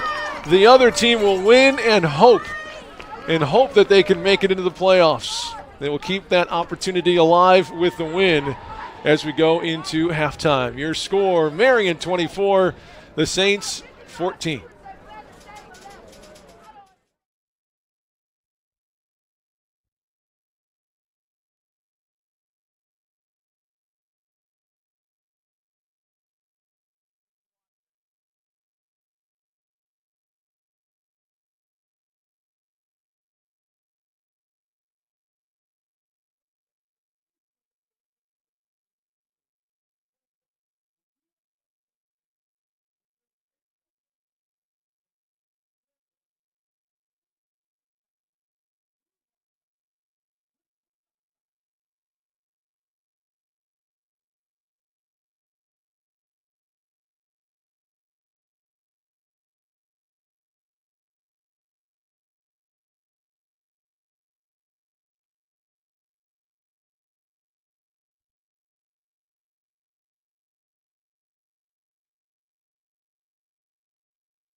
Welcome back to Joliet Memorial Stadium. I apologize for the little delay there as I was checking some scores from around the NAIA and around the MSFA, specifically that St. Francis, Indiana scores. They take on Olivet Nazarene, and the importance of that is if St. Francis, Indiana loses, they will share the conference title with the winner of our game here today. And wouldn't you know it, the Olivet Nazarene Tigers on top of St. Francis, Indiana, starting the fourth quarter, 25-10. How about that? Wow. Let's take a look at our game here, though. Of course, halftime score 24-14 with a late touchdown from St. Francis. But, man, you take a look at it. It has been the Keegan Bell game. He has had more plays, he has had more carries and more yardage than the entire St. Francis offense in the first half. It's incredible. It's amazing. Just a tremendous job of controlling the clock, controlling the game by running it. And LaBelle's just had a tremendous game. And the Saints have only had 4 possessions and scored on half of them. So we're right in this thing. And take a look at the time of possession, too. When you got a guy carrying it like he's carrying it, you're going to possess the ball. But it is a 21 to 9 minute discrepancy. The St. Francis offense has only had 9 minutes on the field. They've had 4 possessions. That's it in the entire first half. We've seen quarters where they've had 4 possessions. Yes, I guess the best defense is trying to keep the Saints off the field. So Marian's offense has been their best defense today. And let's hope we can get a nice deep kick, pin them down there, hopefully get a 3 and out, and get our offense out there and do what they can do, because they've been playing well when they've been on the field. And this is the million-dollar question. With Keegan Bell running how he's running, averaging 5.6 yards per carry, already 25 carries in the game, how do you slow him down? I'm leaning on your X and O's knowledge here. How do you stop the run game of Marian? Well, what Marian's doing is they're putting 2 tight ends in a tight look. They have almost like 7 blockers right next to each other, and they've done a great job of running off tackle, off edge. When the Saints have showed some successes when they brought up some of their outside linebackers, shoot them along the outside blitz right down the line of scrimmage, and added maybe a safety or 2 to the front. So I think you're going to see the Saints maybe add a few more guys up to the line of scrimmage, put another guy in the box, and see if they can continue to bring that pressure off the edge. It will be Marian football to start the second half. As we always keep an eye on the NAIA scoreboard. Look like Concordia, Nebraska losing today, which would help whoever wins this game as well for their playoff implications. Of course, a win today does not guarantee a spot in the playoffs. One of these 2 teams trying to sneak in one of those last 2 spots, but it can't happen if you don't win today. First half was all Marian with Keegan LaBelle until the last couple of seconds, to under a minute, when St. Francis was gifted a few penalties from Marian that led to a 30-yard touchdown drive. Here we go. Start of the second quarter. Win behind the kick from Guerrero. We'll send the receiver back, and that's a live ball in the end zone. They're going to have to return it out to the 15. Cuts it back, and Mabudis skies up for the tackle at the 20-yard line. Return that time from Charles Vanden, about 20 yards. Well, that's the first thing, check off. We did pin them down there to the 20-yard line. Now let's see if our defense can force a punt from down here, get a 3 and out, and give our offense good field position. See the adjustments made by both teams, specifically the St. Francis defense, who's been on the field for 21 minutes in that first half. They are conditioned, and they're going to have to prove it here against the offense. Cornerback blitz, Keegan LaBelle stuffed inside. Richard slams the door, a gain of 1, maybe 2. Yeah, they brought Perry right up to the line of scrimmage there. They got it's more of a 4-2 look rather than their typical 3-3 look. And we're able to stop that play right as they try to run off tackle to the left. Just 2 that time from LaBelle. We haven't seen them really try to go to the pass game. They haven't had to. Here's LaBelle turning the corner. Some more fantastic blocking by that offensive line, getting out in front of LaBelle and springing him for about 12 yards and a first down. Well, Marian's adjustment was they put the 2 tight ends over there on Perry's side so that they were able to double team them and get it upfield and get outside the edge. So they created numbers by adding the 2 tight ends to one side. And that time they were able to run a little sweep around the end and for a big gain and the first down. They are back to their 2 tight end set, 2 flanker set. Here is Polk. He's going to try to throw it. No, quarterback is going to try to run it, and he is spun down at the 40. He does back his way into about a yard or two. Alan Richards getting up a bit limpy, though. Boy, did the Saints defensive line get off the ball on that play. They slanted to the left. Everybody slanted to the left, and they shot the linebacker right up the middle there. That was Richards, came through on the blitz. Boy, did they get off the ball quick that time, hit the gaps, and Polk had nowhere to go and just tried to pull the ball down and save from a big loss. You got an idea there, too, how hard it is to tackle that quarterback, Tristan Polk, 6'4", 220 quarterback. Hand off to LaBelle. Talk about a bell cow of a running back. Look at him try to dive for the first down line. He's going to be very close. They actually mark him back at the 46, which will be 3rd down and 1. It's kind of quarterback sneak territory here. Take a look at the run from LaBelle. Here again, he just never stops his legs. Look at how they're moving and churning, and he keeps battling, and he always falls forward. He always gets extra yards after the first hit. Well, the Saints got everybody up front on that. They stopped him. They get him from behind. It's going to be 4th down. A loss of a foot or two. Saints are all over that one. I'm getting a little worried next time there's a 3rd and short because it might turn into a fake, but Matthew Perry able to grab him by the hip. Oh, no, who is that? Oh, Carson Hansen, of course it was, number 22. Boy, those 3 defensive linemen up front, though, getting low, stopping the charge of the offensive line to allow the linebackers and safeties coming to make the play. Watch for a fake here on 4th down and 2. Here we go, 4th down. Another sneak. He dies. I don't think he got it. Oh, but the official's right on the line. Oh, no, he went backward, but now he's moving it. I would love to see those sticks come out. Oh, they give him the first down. Oh, that was the far line judge called it right. Boy, I would love to see a little. Look at the camera work here. Look at he's not down because he's on top of guys. He's able to. You see, he slid. Oh yeah, he slid a couple yards there. Yeah, he got it. Yep. He rode the wave of human bodies. A great coverage on that by our camera people. Wow, what a picture. First down here for Polk. They're going to go for the home run. He's hit as he's thrown. It's in the air. There it is! It's intercepted by Mabudas, and here's the return. 40, 35, 30. Blockers ahead, 20, 15, 10. Out of bounds. First down and goal, Saints. There's the break we needed. Pass rush. Nick Mabudas, his 4th interception, his 4th in the last 5 games. The defense takes it away. Double blitz. Richards and Perry coming off the left side of the defense. Forces a deflected pass and intercepted all the way down inside. Where are we inside the 20-yard line there? Oh, they put him a lot further out than I thought. He must have stepped out of bounds. So it's going to be 1st and 10 at the 17-yard line.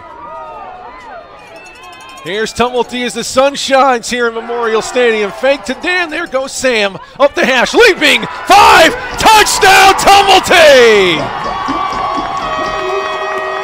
A pick and a score from the program leader in rushing touchdowns. He gets another one. There they got the trips to the right. They fake Danny to the left, and there goes Tumulty. Their favorite play, one of the best plays in their offense, where they fake the halfback off to the tight end side and then run Tumulty to the wide side of the field. Extra point's good. We got ourselves a 3-point game. With the wind at the back of the Saints, they run it in for the touchdown after the interception. A one-play 17-yard drive in 5 seconds thanks to the legs of who will go down as the most prolific ball carrier in brown and gold history. What a play defensively with that double blitz they brought. Richards and Perry hit the quarterback, forced the errant pass. Here it is again. Look at the double blitz coming here. And there Perry is hitting the quarterback as he's ready to throw, and then Labuda right in the proper spot. And look at the wall. Look at the sudden change here. The Hansen Getting out there to block. Getting out there and the defense forming a wall. Fantastic play.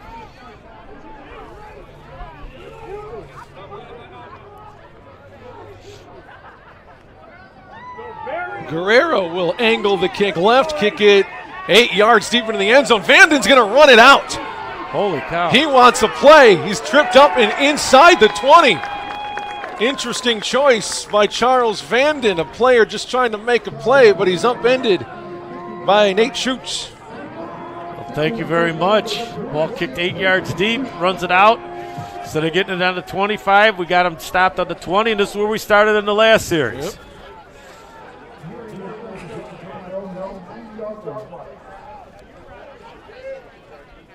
St. Francis started the first half with a thunderbolt. They do the same here in the second. See if this defense can keep them under wraps again here. It is LaBelle. Finds a hole, bounces outside. There goes Keegan. Cuts it back. He cannot be tackled. Keegan LaBelle. Trey Sayers trying to beat him to a spot. He cuts it inside. He broke 11 tackles on his way to an 80-yard touchdown. A heartbreaker for the Saints after you thought Brown and Gold had some momentum. Keegan Bell rings again. That's one of the greatest runs I've ever seen. It's absolutely amazing. Look at the Saints got everybody up front tight. They're able to pop that play through, off tackle play they've been running all day. And look at here, breaks a tackle there. Watch him stop and cut back there. Cut back again. Missed tackle there. Look at the effort of Buddhist receivers coming down to pass block. Look at the number of blockers they have downfield. At number 7 down there. Run right past the running back to go get it up block downfield. We just had 2 touchdowns in 30 seconds. Touchdown on the board from Marian. Boy, they caved into our defensive line there on the right side, and the tight end did an excellent block. Just took a base block, drove him off the ball. LaBelle finds the seam and then just makes a spectacular open field run. That is amazing. He is just untackleable. Look at the tight end right here with the block here. Another block upfield, and now it's all LaBelle. Takes off. Look at this cutback right there. Look at that cutback. Look at the number 7 down there blocking number 81. Another missed tackle. Wow.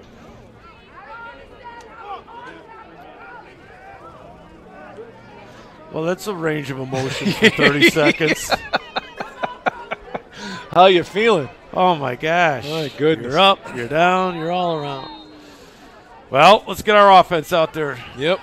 Put another drive together. Long way to go in this one, and I don't think the wind blew the ball off the tee there. I don't think either team is done scoring. Seems like the offenses are kind of working at will against each other right now. Well, when you run 80 yards, that doesn't add to your time of possession. Yep. One play drive. The lead is 9 for the Knights. Oh, that's a big miss, huh?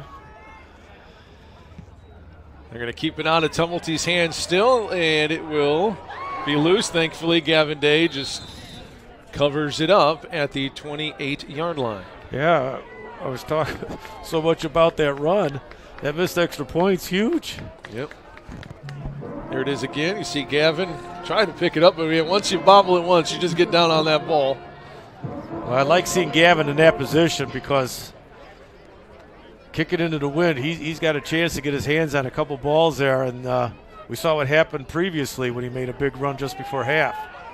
Still, we haven't seen a Joey Tumulty target today. The team's leading receiver lined up wide left.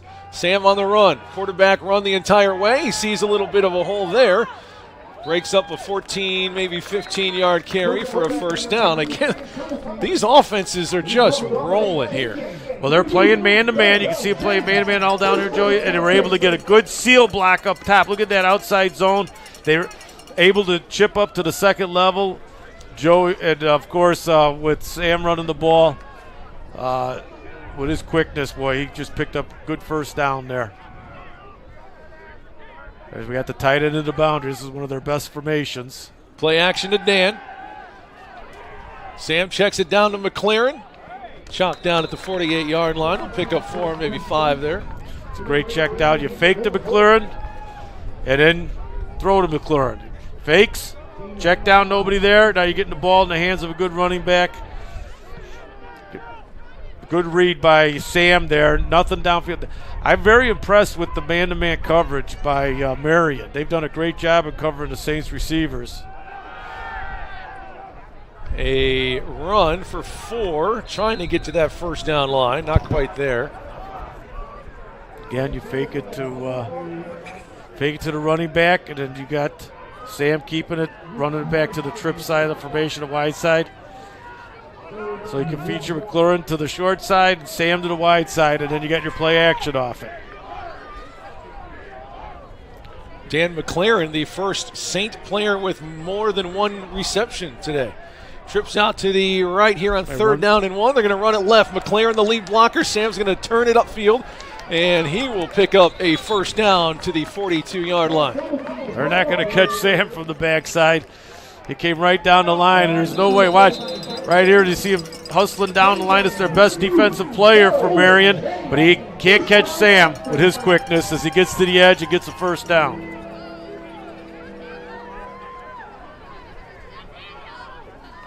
Quickly come the Saints. Pistol, same formation. Give to Dan this time. Inside hole. Nice run by Dan to the 36. He'll pick up 6. Nice inside zone play. Ooh, he's coming up limp with that hamstring, though. Uh-oh. That might be the last we see of Dan McLaren. Probably Dave. Nope. Oh. Scott Tumulty. Tumulty's coming in. Of course, Dan is senior, so if he's out for the game, that is his career, and how fun it is to watch him. You'll see what might be his last carry as a Saint here. What great blocking by the Saints line and tight end Friedel. Boy, they really opened up a nice hole off the edge there. Scott behind Sam, 2 seniors. They give to the older brother, Scott. He's got a little room there. Run into a little bit of a contact to the 30. It'll be a first down for the brown and gold, moving the chains again against this Marian D. Oh, this is going to be interesting with the Tumblety. Yes, sir. Pick one. Which Tumblety's got it? Can't wait for the Tumblety option coming up. You know that's coming. We got all 3 of them in the game. Yep. If you're a Marian fan, 3 brothers. Scott, the oldest, Sam, the quarterback, the middle, and the youngest, Joey, the wide out left here. 30% of the offense is Tumbleties. Snap to Sam. Play action to his older brother. He's going to keep it. Diving past the 30, only able to pick up about 2. This is when the Saints are at their best, when they can use Sam in the running game. Again, you got the fake to the tight end of the short side. You got Sam running to the wide side. Saints line doing a nice job this drive, getting off the ball, getting a good push, opening up some seams here. 2nd and 8 coming up for the Saints.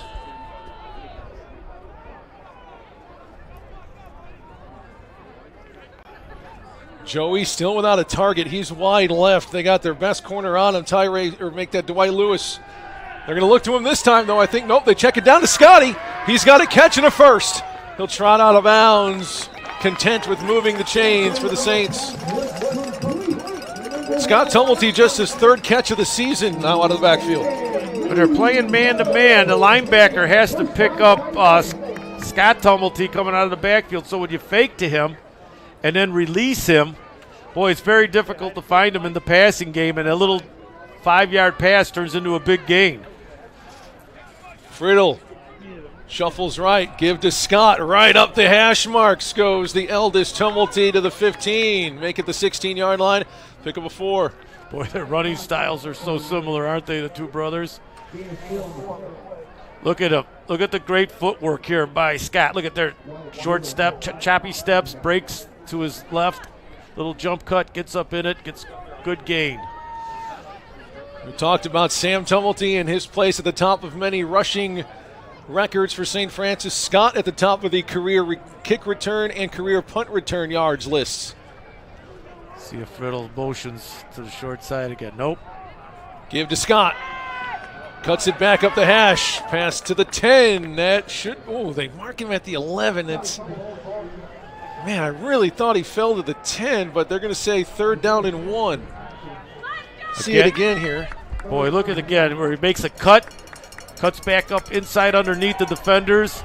He's hard to bring down. Man, looked like he fell on that line, but 3rd and 1. McLaren back into the game. They give to Dan. He'll pick up the 1st down just enough. He got to the 10-yard line. Yep. That should move the chains.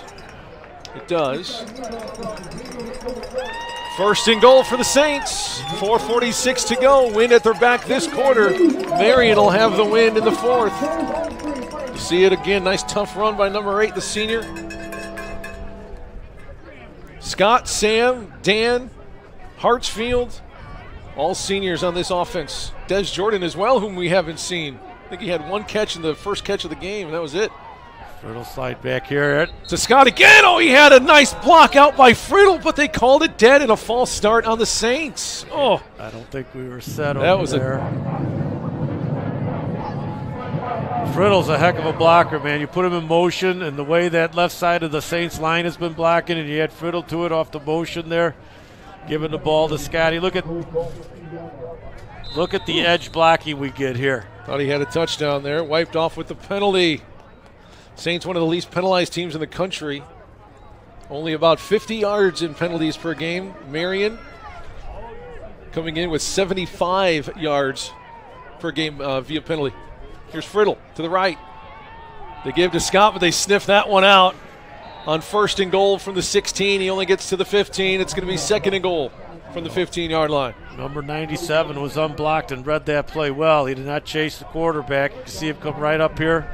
He's unblocked. And he had the running back. He did not have the quarterback on that read. 3:39 to go in the 3rd quarter. Saints trail by 9. Got Friddle, so we got 4 wide receivers now. McLaurin's back in. Sam wants to throw. Steps up, jump pass off a helmet, still in the air, and you know that's going to go the other way. Whenever there's a ball like that, the defense usually comes up with it, and there to pick it up. Number 99, Luke Schwartz, the redshirt freshman defensive lineman, transfer from University of Indianapolis, gets an interception on a deflected ball, a deflating play for the Saints, who were rolling. Well, they were running one of those little in-out routes with Joey into the sideline and was covered perfectly, and then Sam tried to make a play, step up, and got hit as he was throwing, and as you said, Nick, when the ball gets batted up like that, bad things happen. All right, defense back to work for the brown and gold here on 1st down. New running back into the game. We'll take it right up the middle, get about 2, maybe 3, fighting for a few more. They go back to Trey Gibson, the bigger running back at 6 foot, 200 pounds. Let's see if 27 trots back out here. Boy, the Saints have really tightened up their linebackers. They got Hanson right up near the line of scrimmage, and they're running these blitz with games with the line. They got the linemen shifting and trying to open up seams for the blitz. Look how tight the linebackers are playing right now. Look at 22 and 55 right up there. Yep, they give on the outside, and Gibson diving after the hit from Carson Hansen, able to pick up just 1, so 3rd down and 5. And here comes LaBelle. Here comes LaBelle. Hanson's all over the place today. He's played very well, and he reads so well and reacts. An excellent tackler.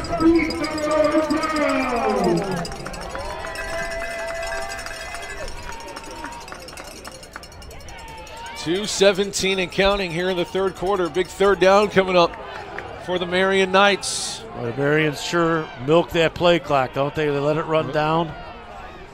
Conference leading rusher gets the football. We had him in the backfield, finally hitting Matthew Perry with a big tackle to bring up 4th and 5. Good play by Perry. The Saints leading tackler coming up to make the play, and the punt unit coming on for the first time today, I believe, right? First punt from Marian? Might be, yes. Scott will trot back to return, and we will see the best punter in the conference, in the NAIA, averaging 45.3 yards per kick, number 1 in the country. It's great that we were able to force them to kick it into the wind one more time for field position here. Yep, he will be kicking into a pretty stiff wind, which is actually swirling now across the wind. Nearly blocked, low kick right to Scotty. He'll have a chance. No, he will not. Great coverage, yeah. Boy, there's always getting into it down there. Come on, guys, just make the tackle and get up and get to the sideline. And there's another flag. But that's going to be on them. That was something that was said as he was walking off to the official. I think someone from Marian may have said something to an official as they were walking off the field. That'll make it a 50-yard field for the Saints offense. A big defensive stand. How about that? After an interception by St. Francis, a ball that was passed off of a helmet, the defense makes a stand and forces a punt. Huge play. Well, what they've done, they've created opportunities for both Perry and Hansen. Different kinds of blitzes, bringing them up tight to the line of scrimmage. I think it's confusing the blocking schemes for Marian.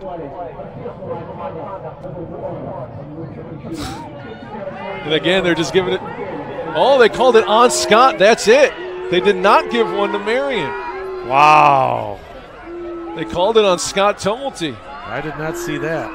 Yeah, like you said, it must have been something that was said.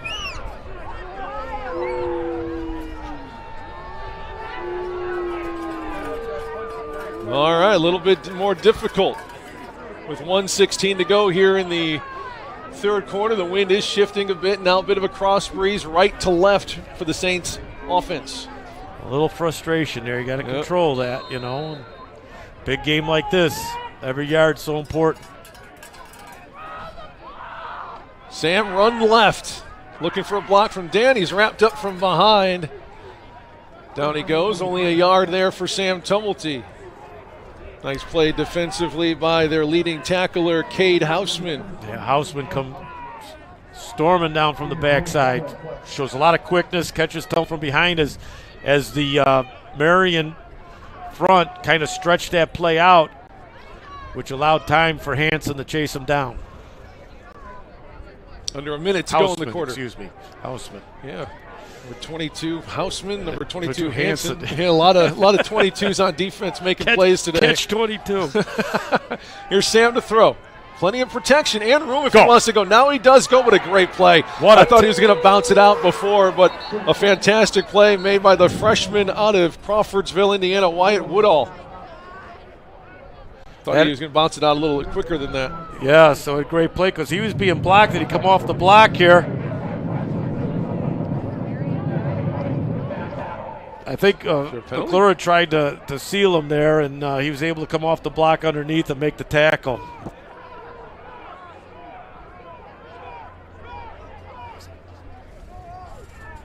They got the clock stopped. I'm not sure what happened. Now they're going to wind it. Okay. 3rd down and 8 coming up for the Saints here deep in their own territory. Final couple of seconds of the third quarter.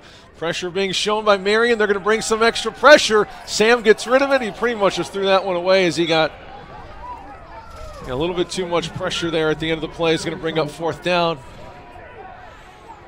Well, they get the punt with the win for last time today.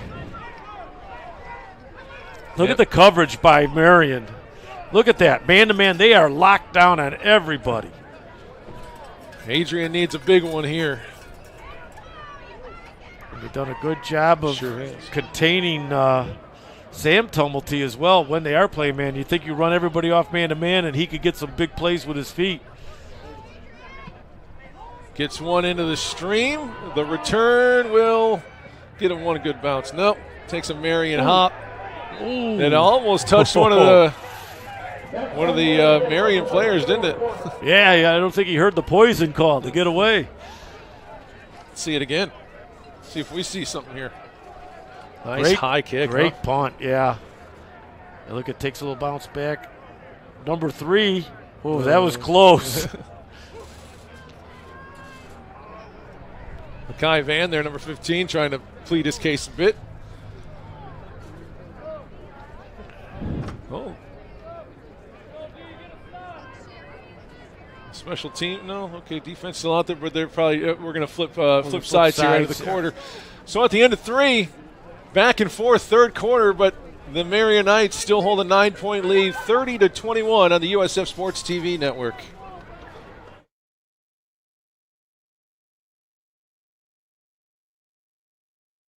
It's a small school, but it's mighty in that it changes your life when you go here. The experiences that I gained and the life lessons that I learned while I was here are something that I continue to carry with me. I'm proud to hold 4 degrees from the university. I wouldn't have gone back time and time again if I didn't think that this was a quality education. No matter where you are in life, with the right people, the right school, and the right support. Welcome back here. First play of the fourth quarter is more Keegan Bell. Took a bit of a hit that time at the 38-yard line, but still able to pick up 4 yards. That's all they want to do now. 4 yards a shot. Continue to work the clock.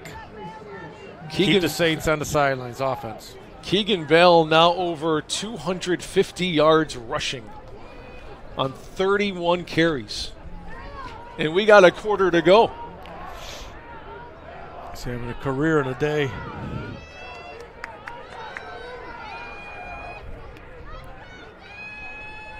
More LaBelle, more holes to run through, more broken tackles. Stroja had to come up from his DN spot to take him down at midfield. Left guard and left tackle for Marian just caved the Saints line. Watch this. Watch the wall down here. Look at how they walled everybody down. Look at that seam he's got to run in. It was just strictly everybody blocking inside. Took a hard jab step to the inside, wall their man down, and you just read the tight end's block and react to it. You give LaBelle that kind of a hole, he could do a lot of damage. First down play, LaBelle hit the backfield. C.J. Reeves, Matthew Perry there to stop it at the line of scrimmage. We've been saying number 11's name a lot. Nice to get C.J. Reeves in the books. Big play. This is the second time the Saints went to the slant. They took the line and they slanted them to the right, and they beat their men off the ball. And that's twice they got in great penetration. Let's see if they continue to run some kind of slant action here. Slant one way, linebackers go the other. Saints need a stop. They need 2 scores. More pressure. Blitz. Here comes the throw. They're looking for the home run. Just a bit overthrown. Looking for their number 1 receiver on the post, Jake Reichert, but missed him long again. And they took it a couple shots downfield, and all have been a little bit strong. Now they got the wind. They're taking the shots again, the big ones downfield. He did get behind our secondary, but with that wind at your back, sometimes that ball just sails on you a little further than you expect. Look how big he is, too. Reichert, 6'1", 205. That might be a little light here. Third down play. He can run for a big guy. Yes, he sure can. Third down. See if the Saints can get off the field here. Trey Sayers comes up. 2 deep safeties. Corners are off. On 3rd and 10. Polk's going to try to throw it. Sees something downfield, and it is intercepted. Here comes Mabutis with his 2nd interception of the game. He threw it right to a brown jersey. And the defense has given the offense another opportunity to get closer. Yeah, he tried to throw a little touch pass, put some air in it, but like I said, with the strong wind behind it, that ball has a tendency to sail sometimes, and as you can see, it sailed way over the intended receiver. And, of course, another interception, fine return, giving the Saints excellent field position. 2nd pick of the game for Nick Mabutis, the junior out of Willowbrook High School. Those Willowbrook kids know how to play. 2 more of them in the backfield, and Sam and Scott Tumulty, Willowbrook products as well. First down, Saints. Fake to Scott. Sam keeps it. Nice run on first down up to the 41-yard line. They mark him at the 42. Well, that's what, again, like I said, they're one of their best plays. You got the tight ends shuffling over to the right, as you see here. Fake it to Scott. Sam keeps it. Good zone blocking on the left. 5-yard gain. I think the Saints might take a shot here, huh? 2nd down and 5. Des Jordan, single coverage out here on the right. 1 safety deep. Play action, fake to Joey. Sam's going to run it again. Trying for the, but he breaks it. 30, 25. Oh, but the turf monster got Sam too, just outside the red zone. Boy, he's amazing. They were trying to run a little screen over here to Joey, but being played man-to-man. Look at, he hopped right on Joey there. Coverage did it. Sam did a great job of pulling the ball down and then just doing what he does. His magic running the ball. Same formation. Trying to make this not be the last quarter of tumulty football we see. Nothing downfield, and he just falls forward to avoid the sack. Again, you got to give credit to Marian's coverage. Good play action, man-to-man coverage. They're not even reading the play action, these corners. They're just covering man-to-man, and they are stuck to him like glue, boy.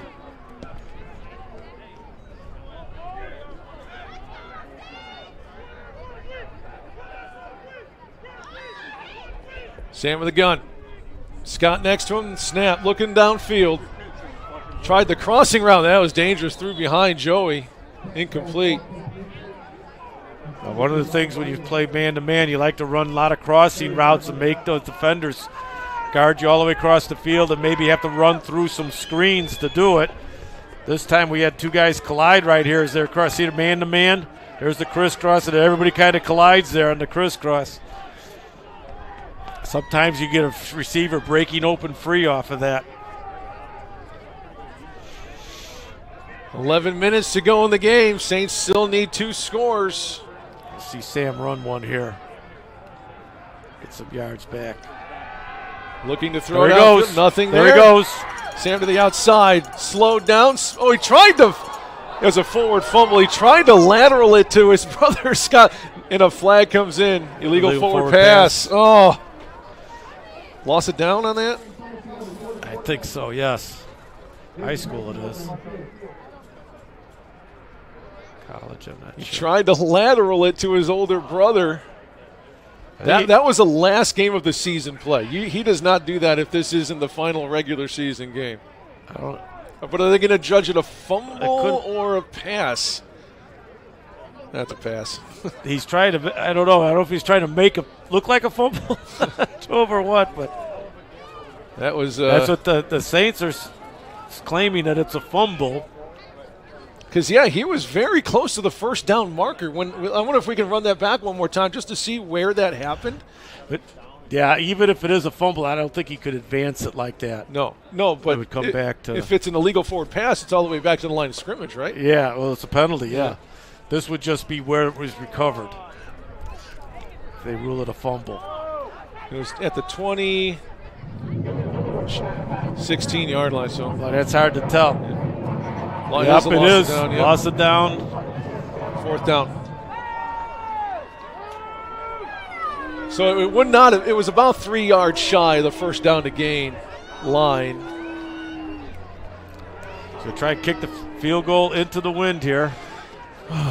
Being down 9, you need a field goal at some point.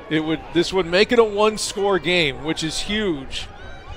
So now it's on the foot of Adrian Guerrero. He has had several kicks blocked. He really needs to get this into the air, but not too much with the wind. He's only 4 for 10, a long of 42. He's had 2 blocked. You need a good snap here. Marian's going to make him think about it. Field goals have been an adventure for St. Francis this year. Guerrero just 4 out of 10.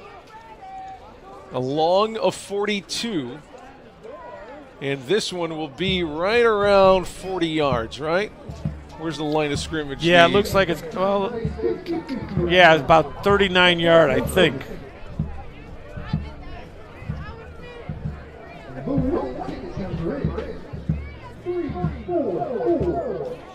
The other thing is, too, is you know, Sam's the holder. And a lot of things can happen. You see the Saints do some things in their special teams. Need it. Big play, big kick here for Adrian. Biggest kick of his career. The redshirt freshman kicker. Good snap, holds down. Kick is not going to make it. Wide left. Sometimes when you're kicking it in the wind, you're trying to get a little extra on it, and you end up hooking it. And I think that's what happened there. I think he tried to really, over here, get a little extra, and he just hooked it. Offense did what they needed to do to get within striking distance. That penalty was huge. Yeah. We would have lost it down, yeah. Yeah. Would have been, what, third short inside the 20. You need to stop them again. St. Francis is winning the turnover battle 2-1. 2 picks from Mabutis today.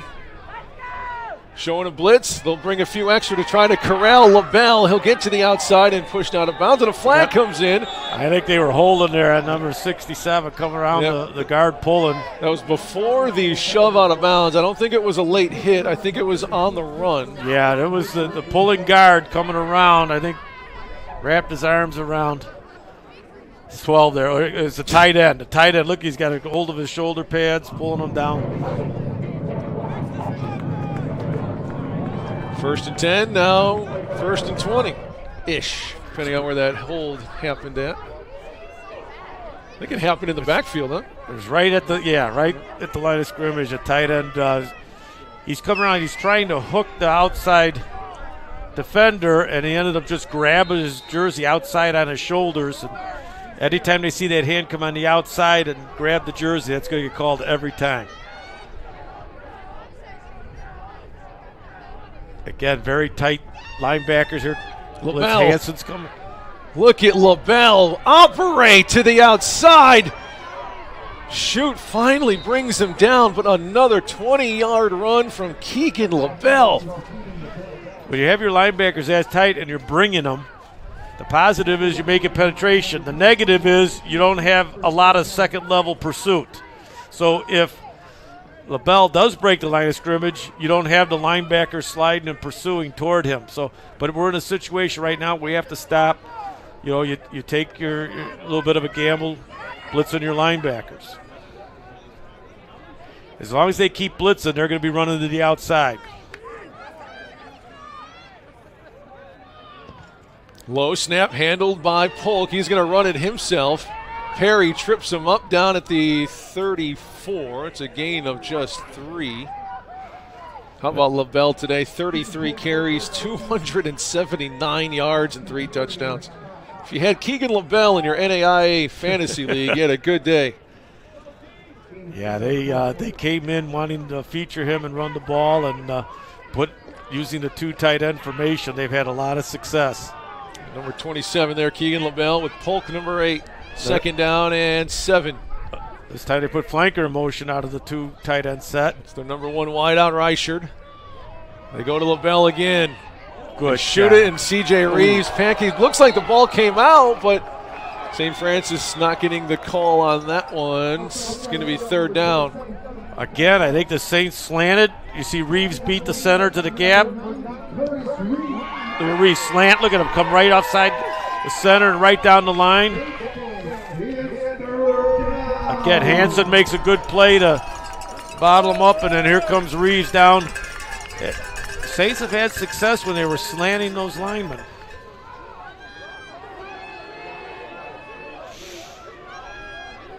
And Scott Tumulty, the senior, in the game. The 5-man line. They'll rush 4.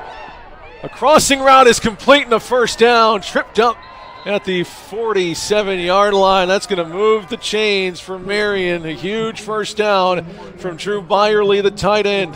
That's the other adjustment when they blitz the linebacker. Short crossing routes. Fill the vacated area with your receiver. The linebackers vacated the area by blitzing. You bring your tight end over the middle and dump the ball for a 1st down. The Marian is doing a great job adjusting to the Saints' different blitzes here.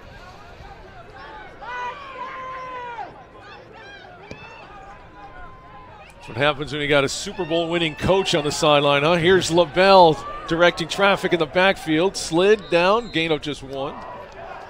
Yeah, he knows line play, doesn't he? Uh-huh. Ted Karras Jr. Good job stringing it out that time by the Saints. This time they were playing more normal linebackers. You can see the linebackers now can scrape and pursue, right? And there they are to make the play. When they were blitzing, they weren't there.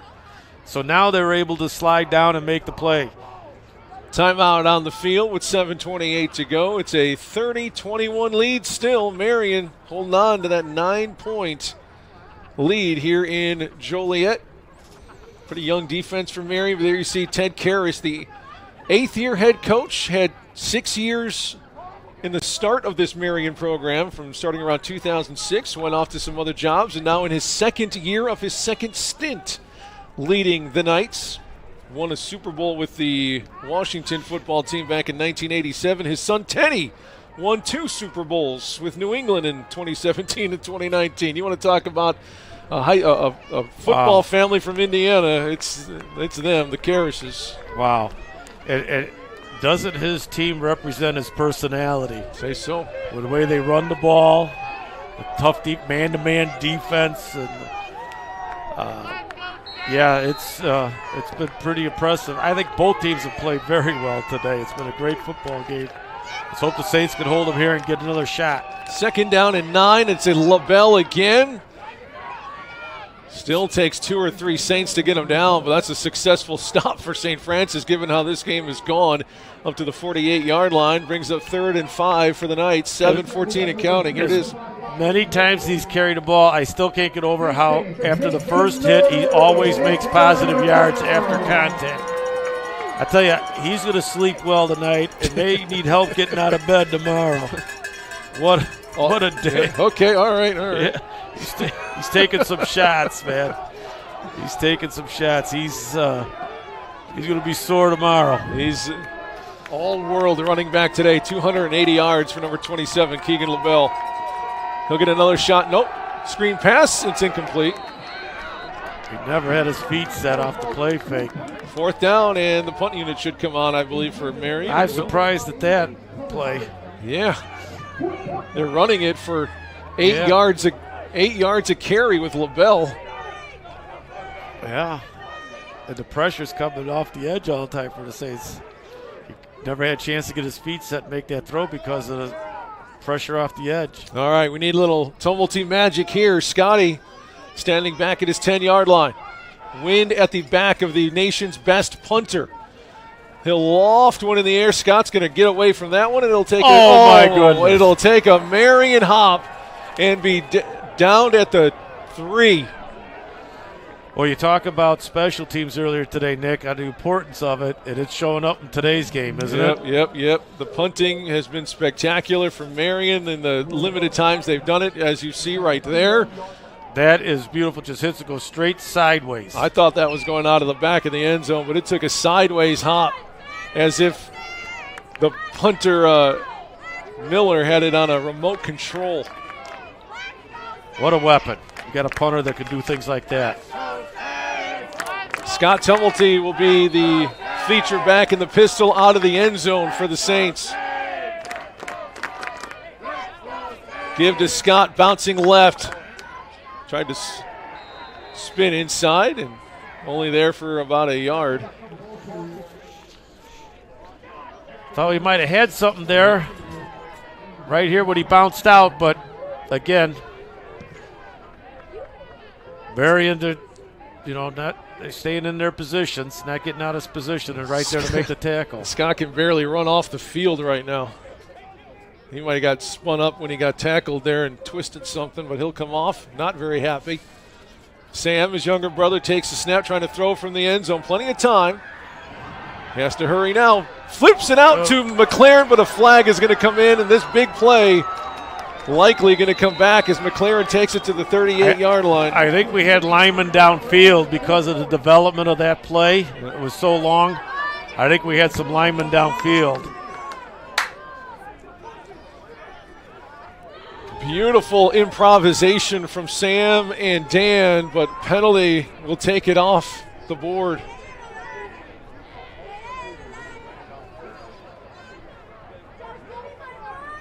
The officials are chatting about this one. Maybe. I don't know. Maybe they noticed something we didn't. I don't think he was near the line of scrimmage.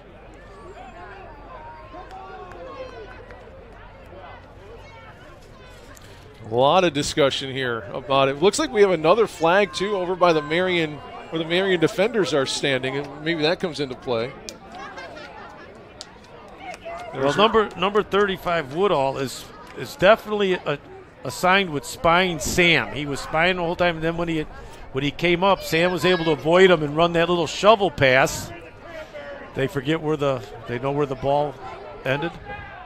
Yep, 30. This is where they're marking the ball, so this might go St. Francis's way. Yeah. Or at least offsetting penalties, because there is that flag that was sitting at the 26-yard line there. Yeah, I don't know where. When they get an explanation here. Yeah.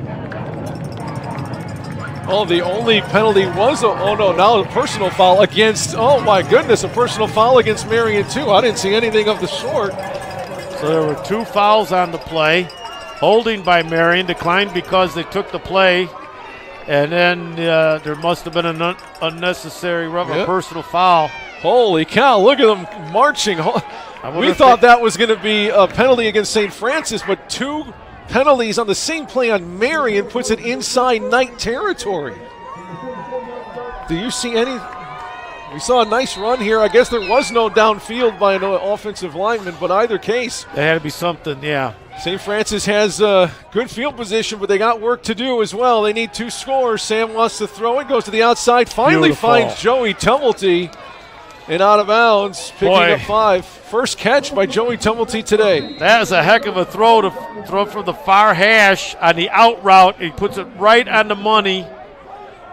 Beautiful route, beautiful throw.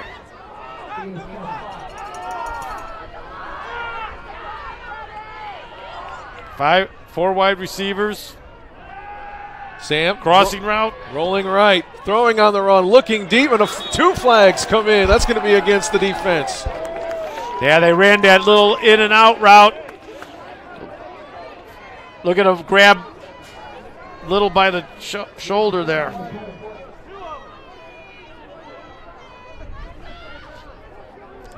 Earlier they ran the crossing route. Now they faked the crossing route and brought it back outside. Another one on the Knights with 5:07 to go. Time not the friend of St. Francis, but the penalties on Marian certainly are.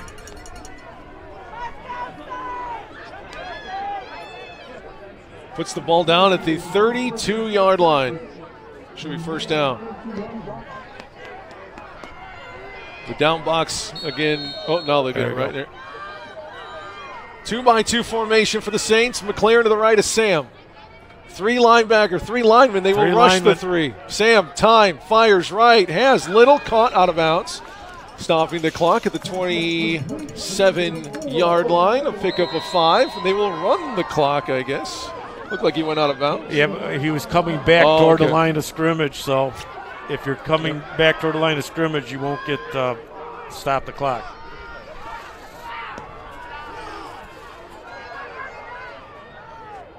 Snap to Sam. Wants to throw it again. Finds Little across the middle. Oh. Tackle at the 22. Should be enough. Oh, very close. Yep, first down. It had to be Houseman on the tackle. That guy's all over the place. Take a look again. Great timing, great pass on that play, a little slant play. Saints hurrying up. They're going to look for Jordan there. Nothing there. Jump pass. And he finds Dan McLaren, a hit to the head. The ball comes out, but I believe he was down. He got smoked in the head. I don't know how that's not a penalty. Yeah, I don't either. What a play by Sam to get that ball off. Little jump pass there. Dan got leveled there. Look at here, Sam, the pocket clap. Look at it, little jump pass. That's a similar pass to what got intercepted last quarter. But it's first and goal for the Saints. Basketball days. Looking, another jump. He jumped, but he didn't throw it. Now he'll run it. Looking for the pylon. Sam diving and touchdown! Saints draw within 3 with 3:48 to go. We got ourselves a ball game.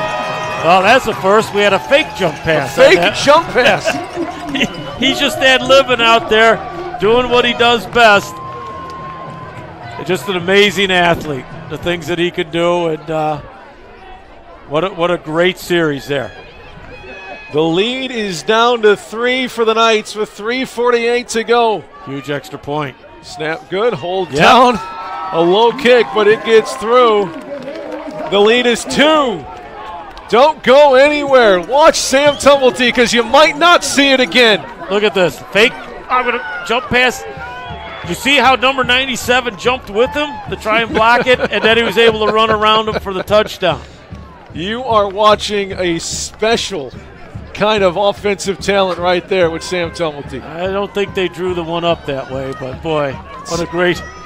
And don't forget how this drive started, Dan. Yeah. It started with a punt at the 2, and they went 7 plays, 98 yards, a lot of that, a big chunk of that, Marian penalties, but they ended with another Look at here. magical play from Got Sam. a blitz. Great job picking up the pitch by Labuda. Look at the jump fake.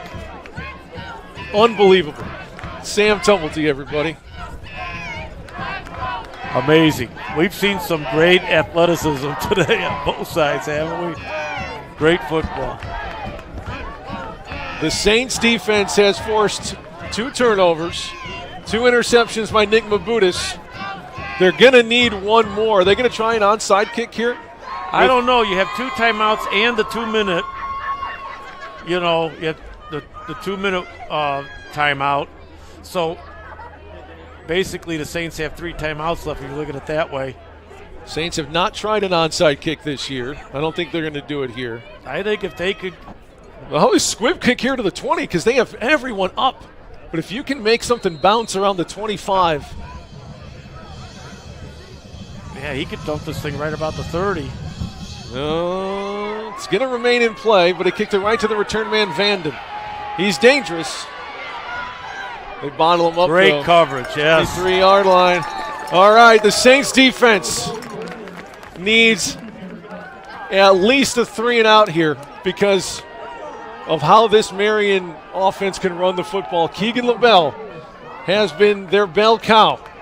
He has run for an amazing 284 yards today and 3 touchdowns on 36 carries. I did not make a mistake reading that number.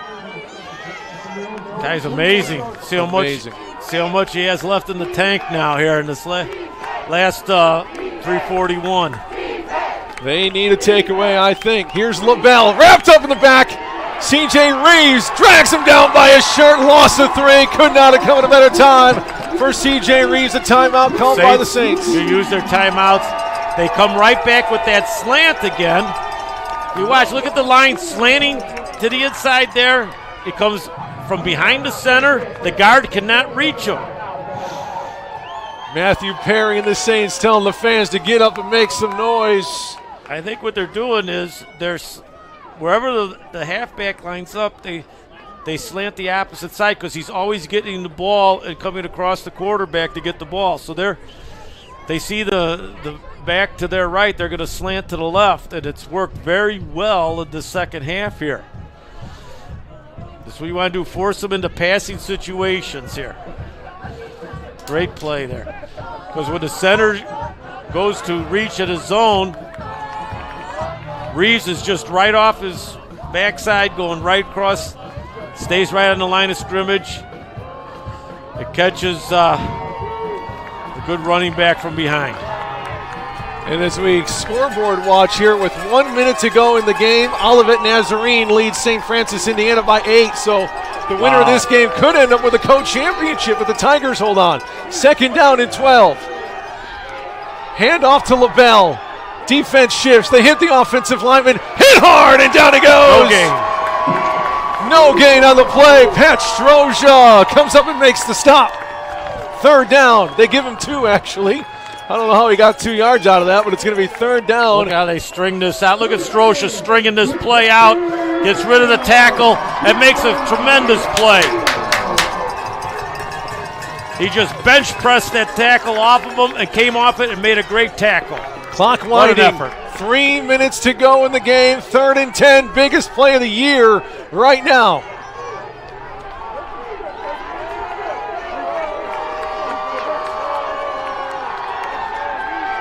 Downfield, and it is incomplete. 4th down.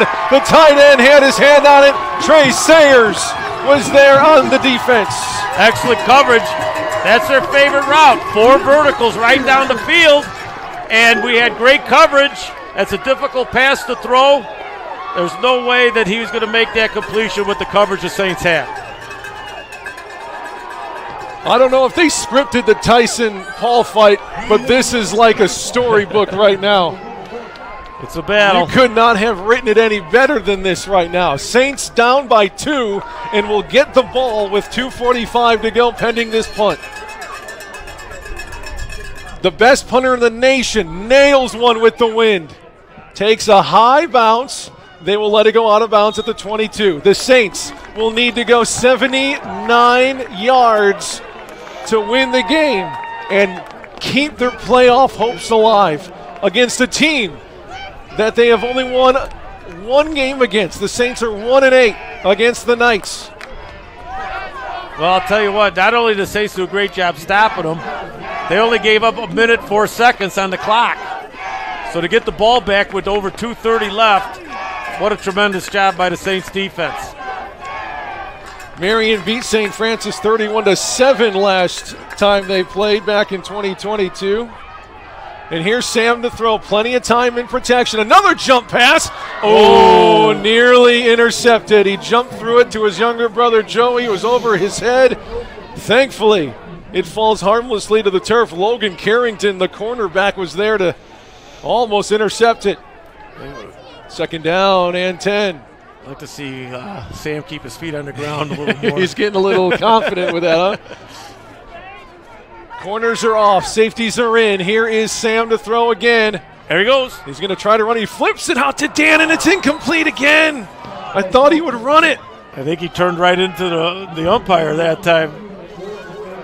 And now all in the umpire position. He ran right into him and dropped the ball. Look at this. He got a little jump pass here.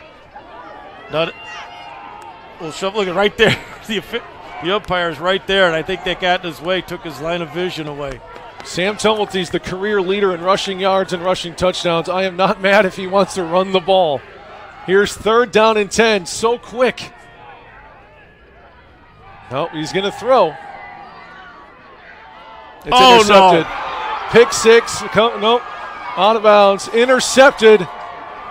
He read that route, and it's picked off by Dwight Lewis. That's such a timing route, and they worked that so hard where you get out, and the timing was disrupted here.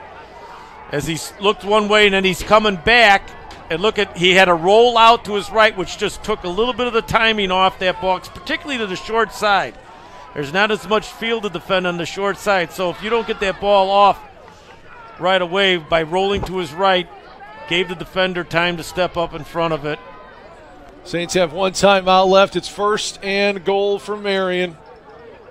After their first takeaway, the Saints did turn it over on a kickoff return, but this was the first offensive turnover for St. Francis. Here's LaBelle, chopped down immediately at the 5-yard line, and there's what I assume the last timeout for the Saints with 2:14 to go. Well, you got to really be thrilled at the way the Saints defensive line has played in this fourth quarter. Look at how they're just holding up the offensive lineman, nowhere for running back to go.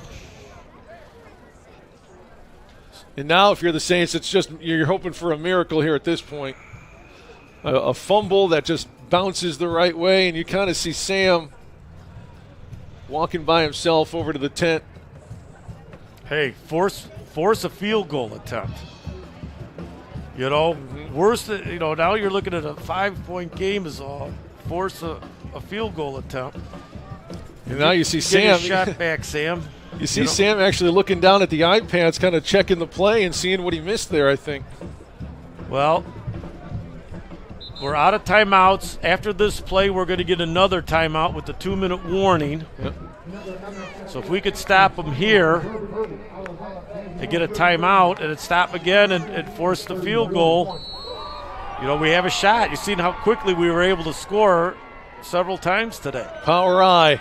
Flip to LaBelle with the tight end blocking. He's going to get into the end zone for the touchdown, and that's going to all but do it. What a nice changeup by Marian. They went under center, I formation, and just run a little toss. Wasn't even yet. They had the tight end as in the fullback and just a lead block, just a toss lead, and something that the Saints were not expecting there. Sam Tumulty has only thrown 4 interceptions all year. The lead right now is still 8. If this doesn't happen to go in, there's still life. So this extra point is big for the Knights. Looks good from here, and it is. That makes it 9 in a 2-possession game.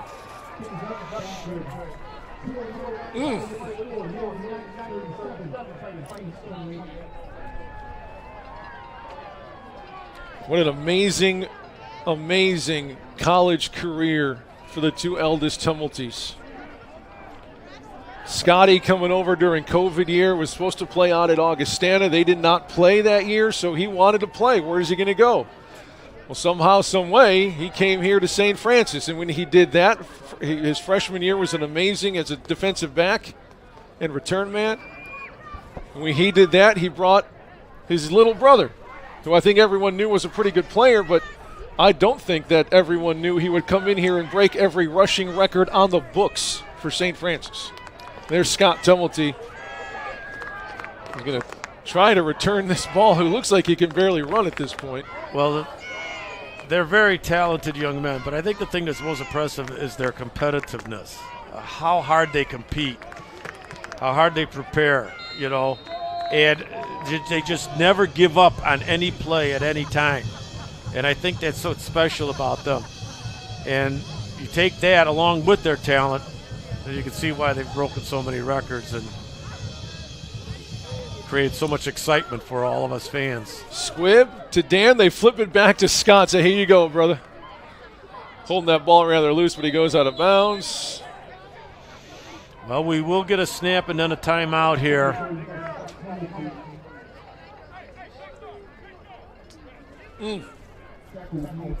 Like so many games before, you see Scotty here trying to return it best he can, adding to his records. He's already the #1 kick returner and punt returner in program history.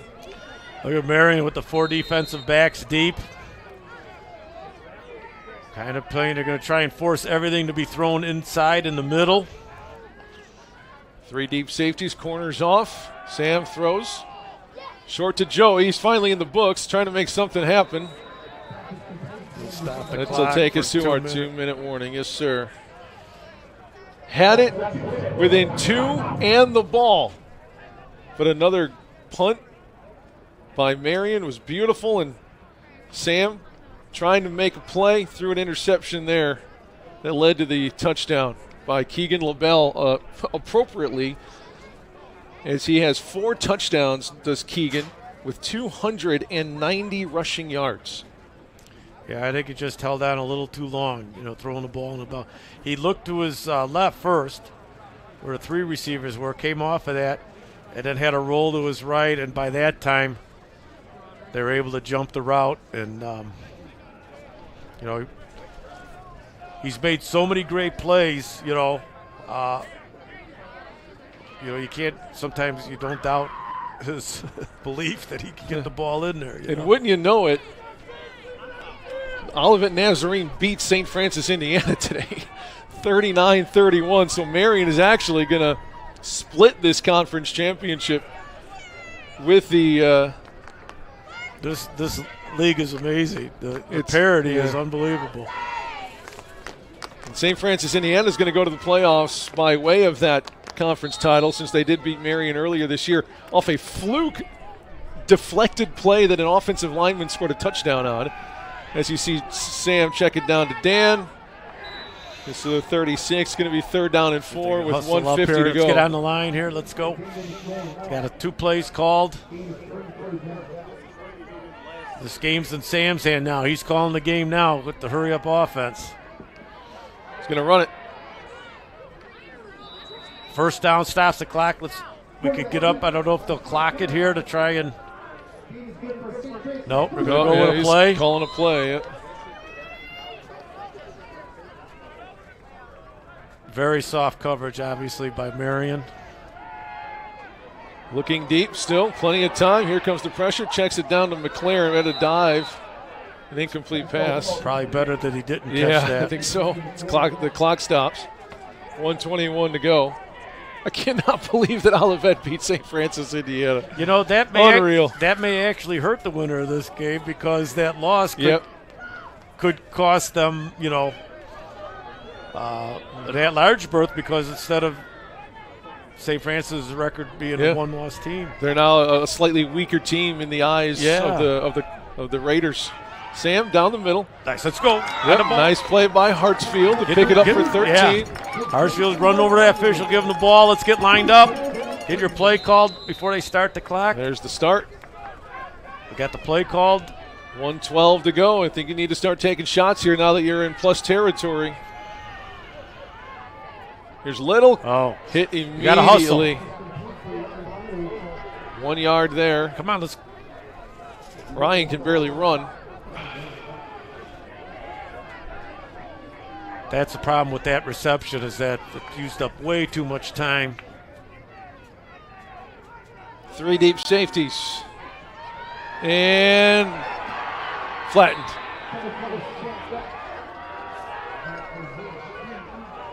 Line up. What is he complaining about? I'm not exactly sure. The officials should not be talking to him. We should set the ball. Don't talk to their player. Set the ball and let's go.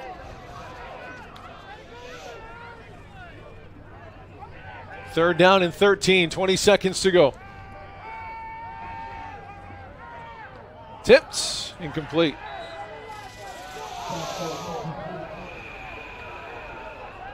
Well, 15 seconds remaining in the game and likely the season. Saints trying to play here every second.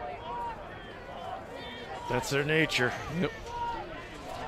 Never give up. 4th down.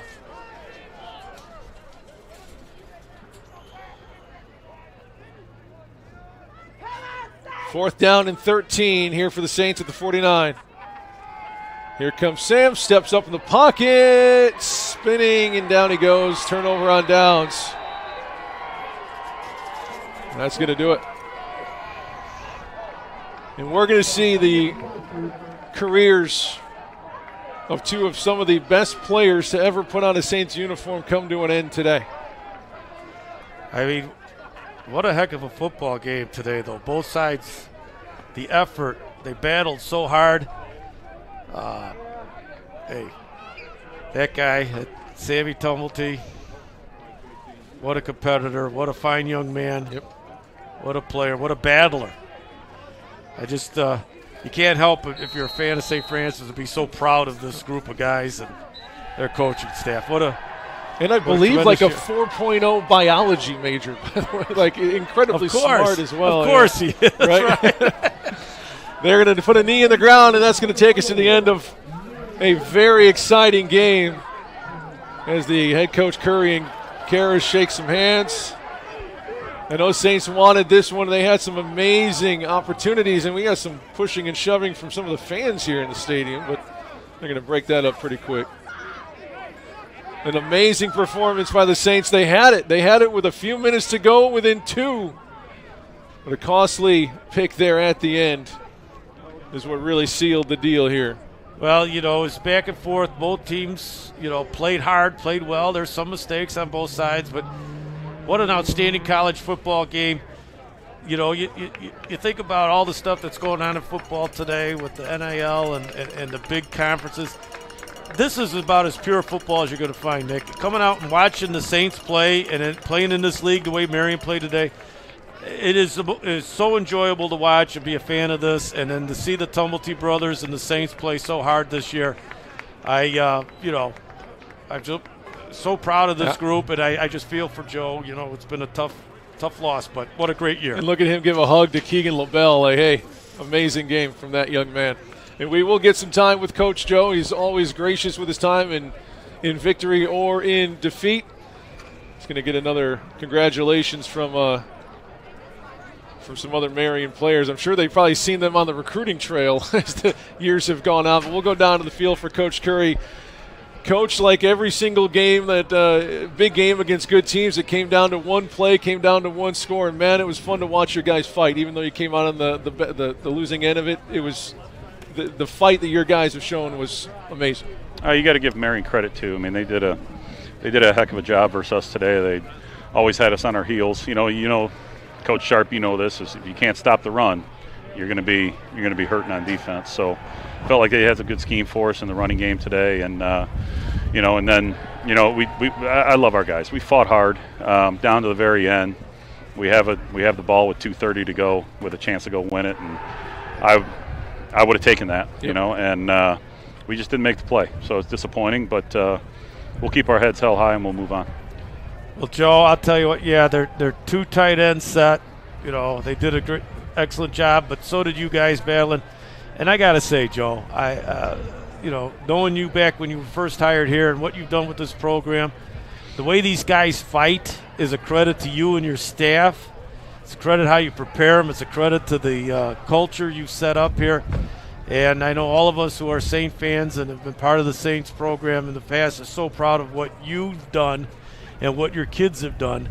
And today was another one of it. You just ran out of time today, Joe. You didn't lose, You ran out of time, So, again, Marian did have a great plan. They had a hell of a running back, and you guys did a great job and the way you moved the ball and everything, Joe. Congratulations. I just wanted to say that because I just am so impressed with the job you and your staff are doing. Oh, thank you, guys. I appreciate it. And, we're going to keep on going with this, and we're going to keep on coming back for more. So we're not getting sick of playing in big games. We love it here. So absolutely. I don't think this is the last big game we're going to see here over the years to come because we got some great young talent coming up, and we're excited to see them even as we are a bit sad to see Scott and Sam and Dan and Jared and all the seniors. They've performed so well for you. And like you mentioned, this is kind of the COVID class coming in here and changing this culture around. It's pretty impressive.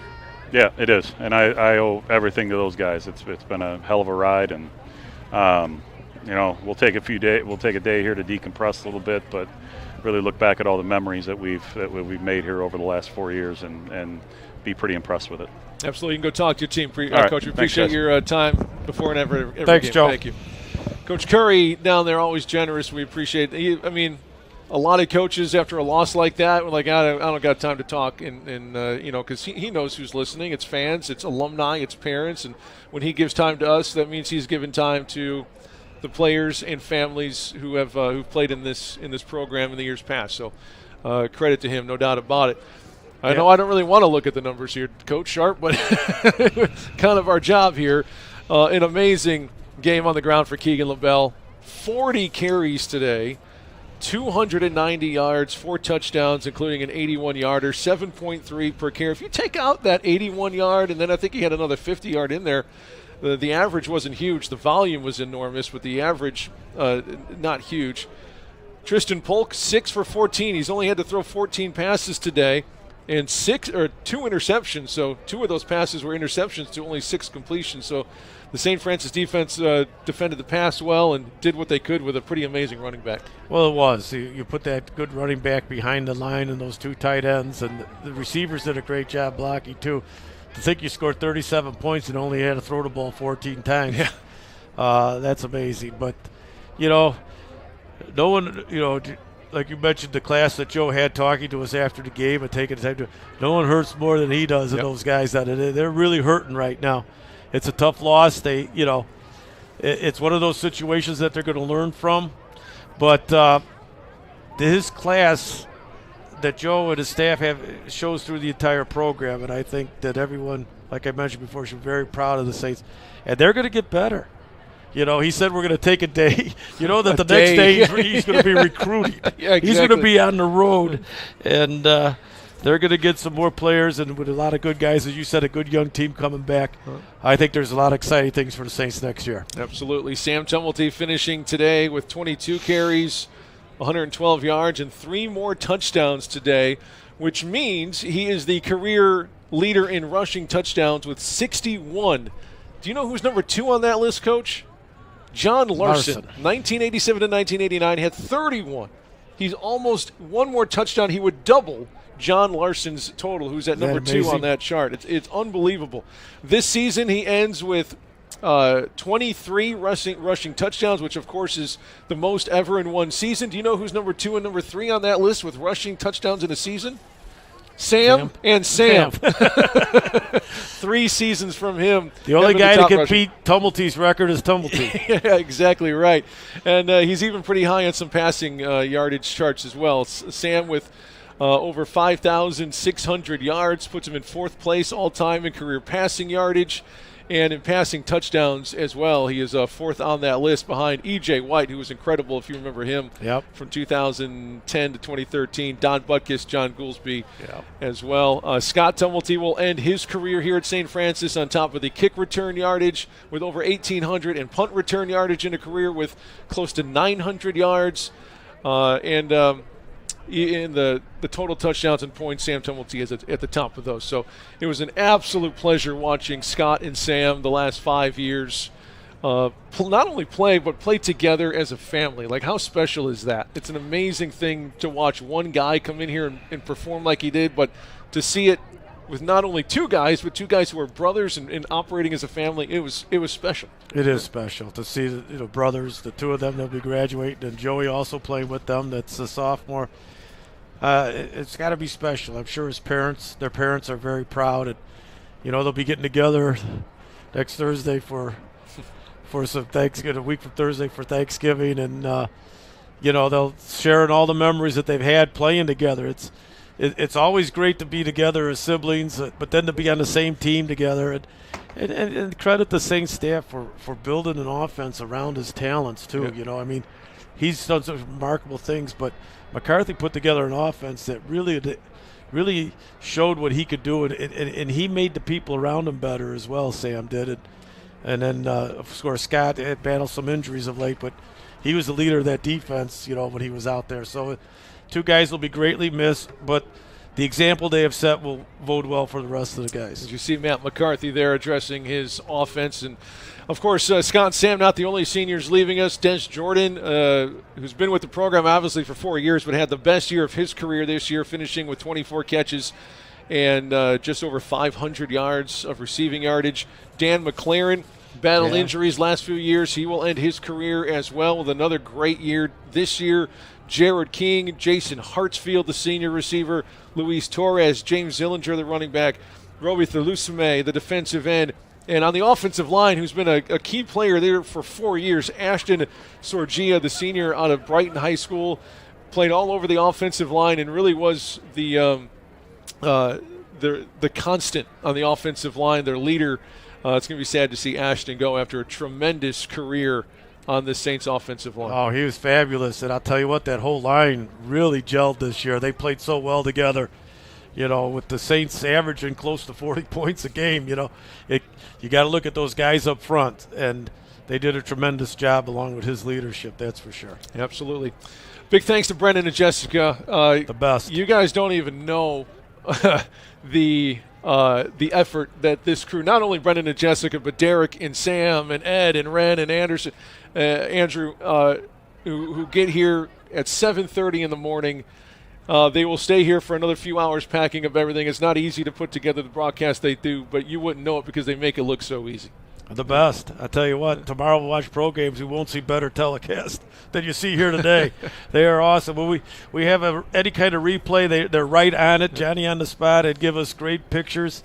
Just fantastic. Fantastic job by the whole crew. Yep, big thanks to for them for all the work they do. And, of course, you can check out all of this stuff because it's on YouTube. So once it's live on YouTube, it's also recorded on YouTube. So if you want to take in their work and previous games, go check out the USF Sports YouTube channel. Everything is there for you. Pleasure working with you this year, Always sir. a pleasure. Learned so much from you, Nick. Thank you again for your help on everything. My pleasure, man. I learned more about football in the last 2 years just being around you by osmosis than I have coming in, so I appreciate you. Your final score here, Marian Knights for the 8th year in a row looking to get into the playoffs. They've been in the playoffs for 7 straight years. They're hoping to get in for the 8th.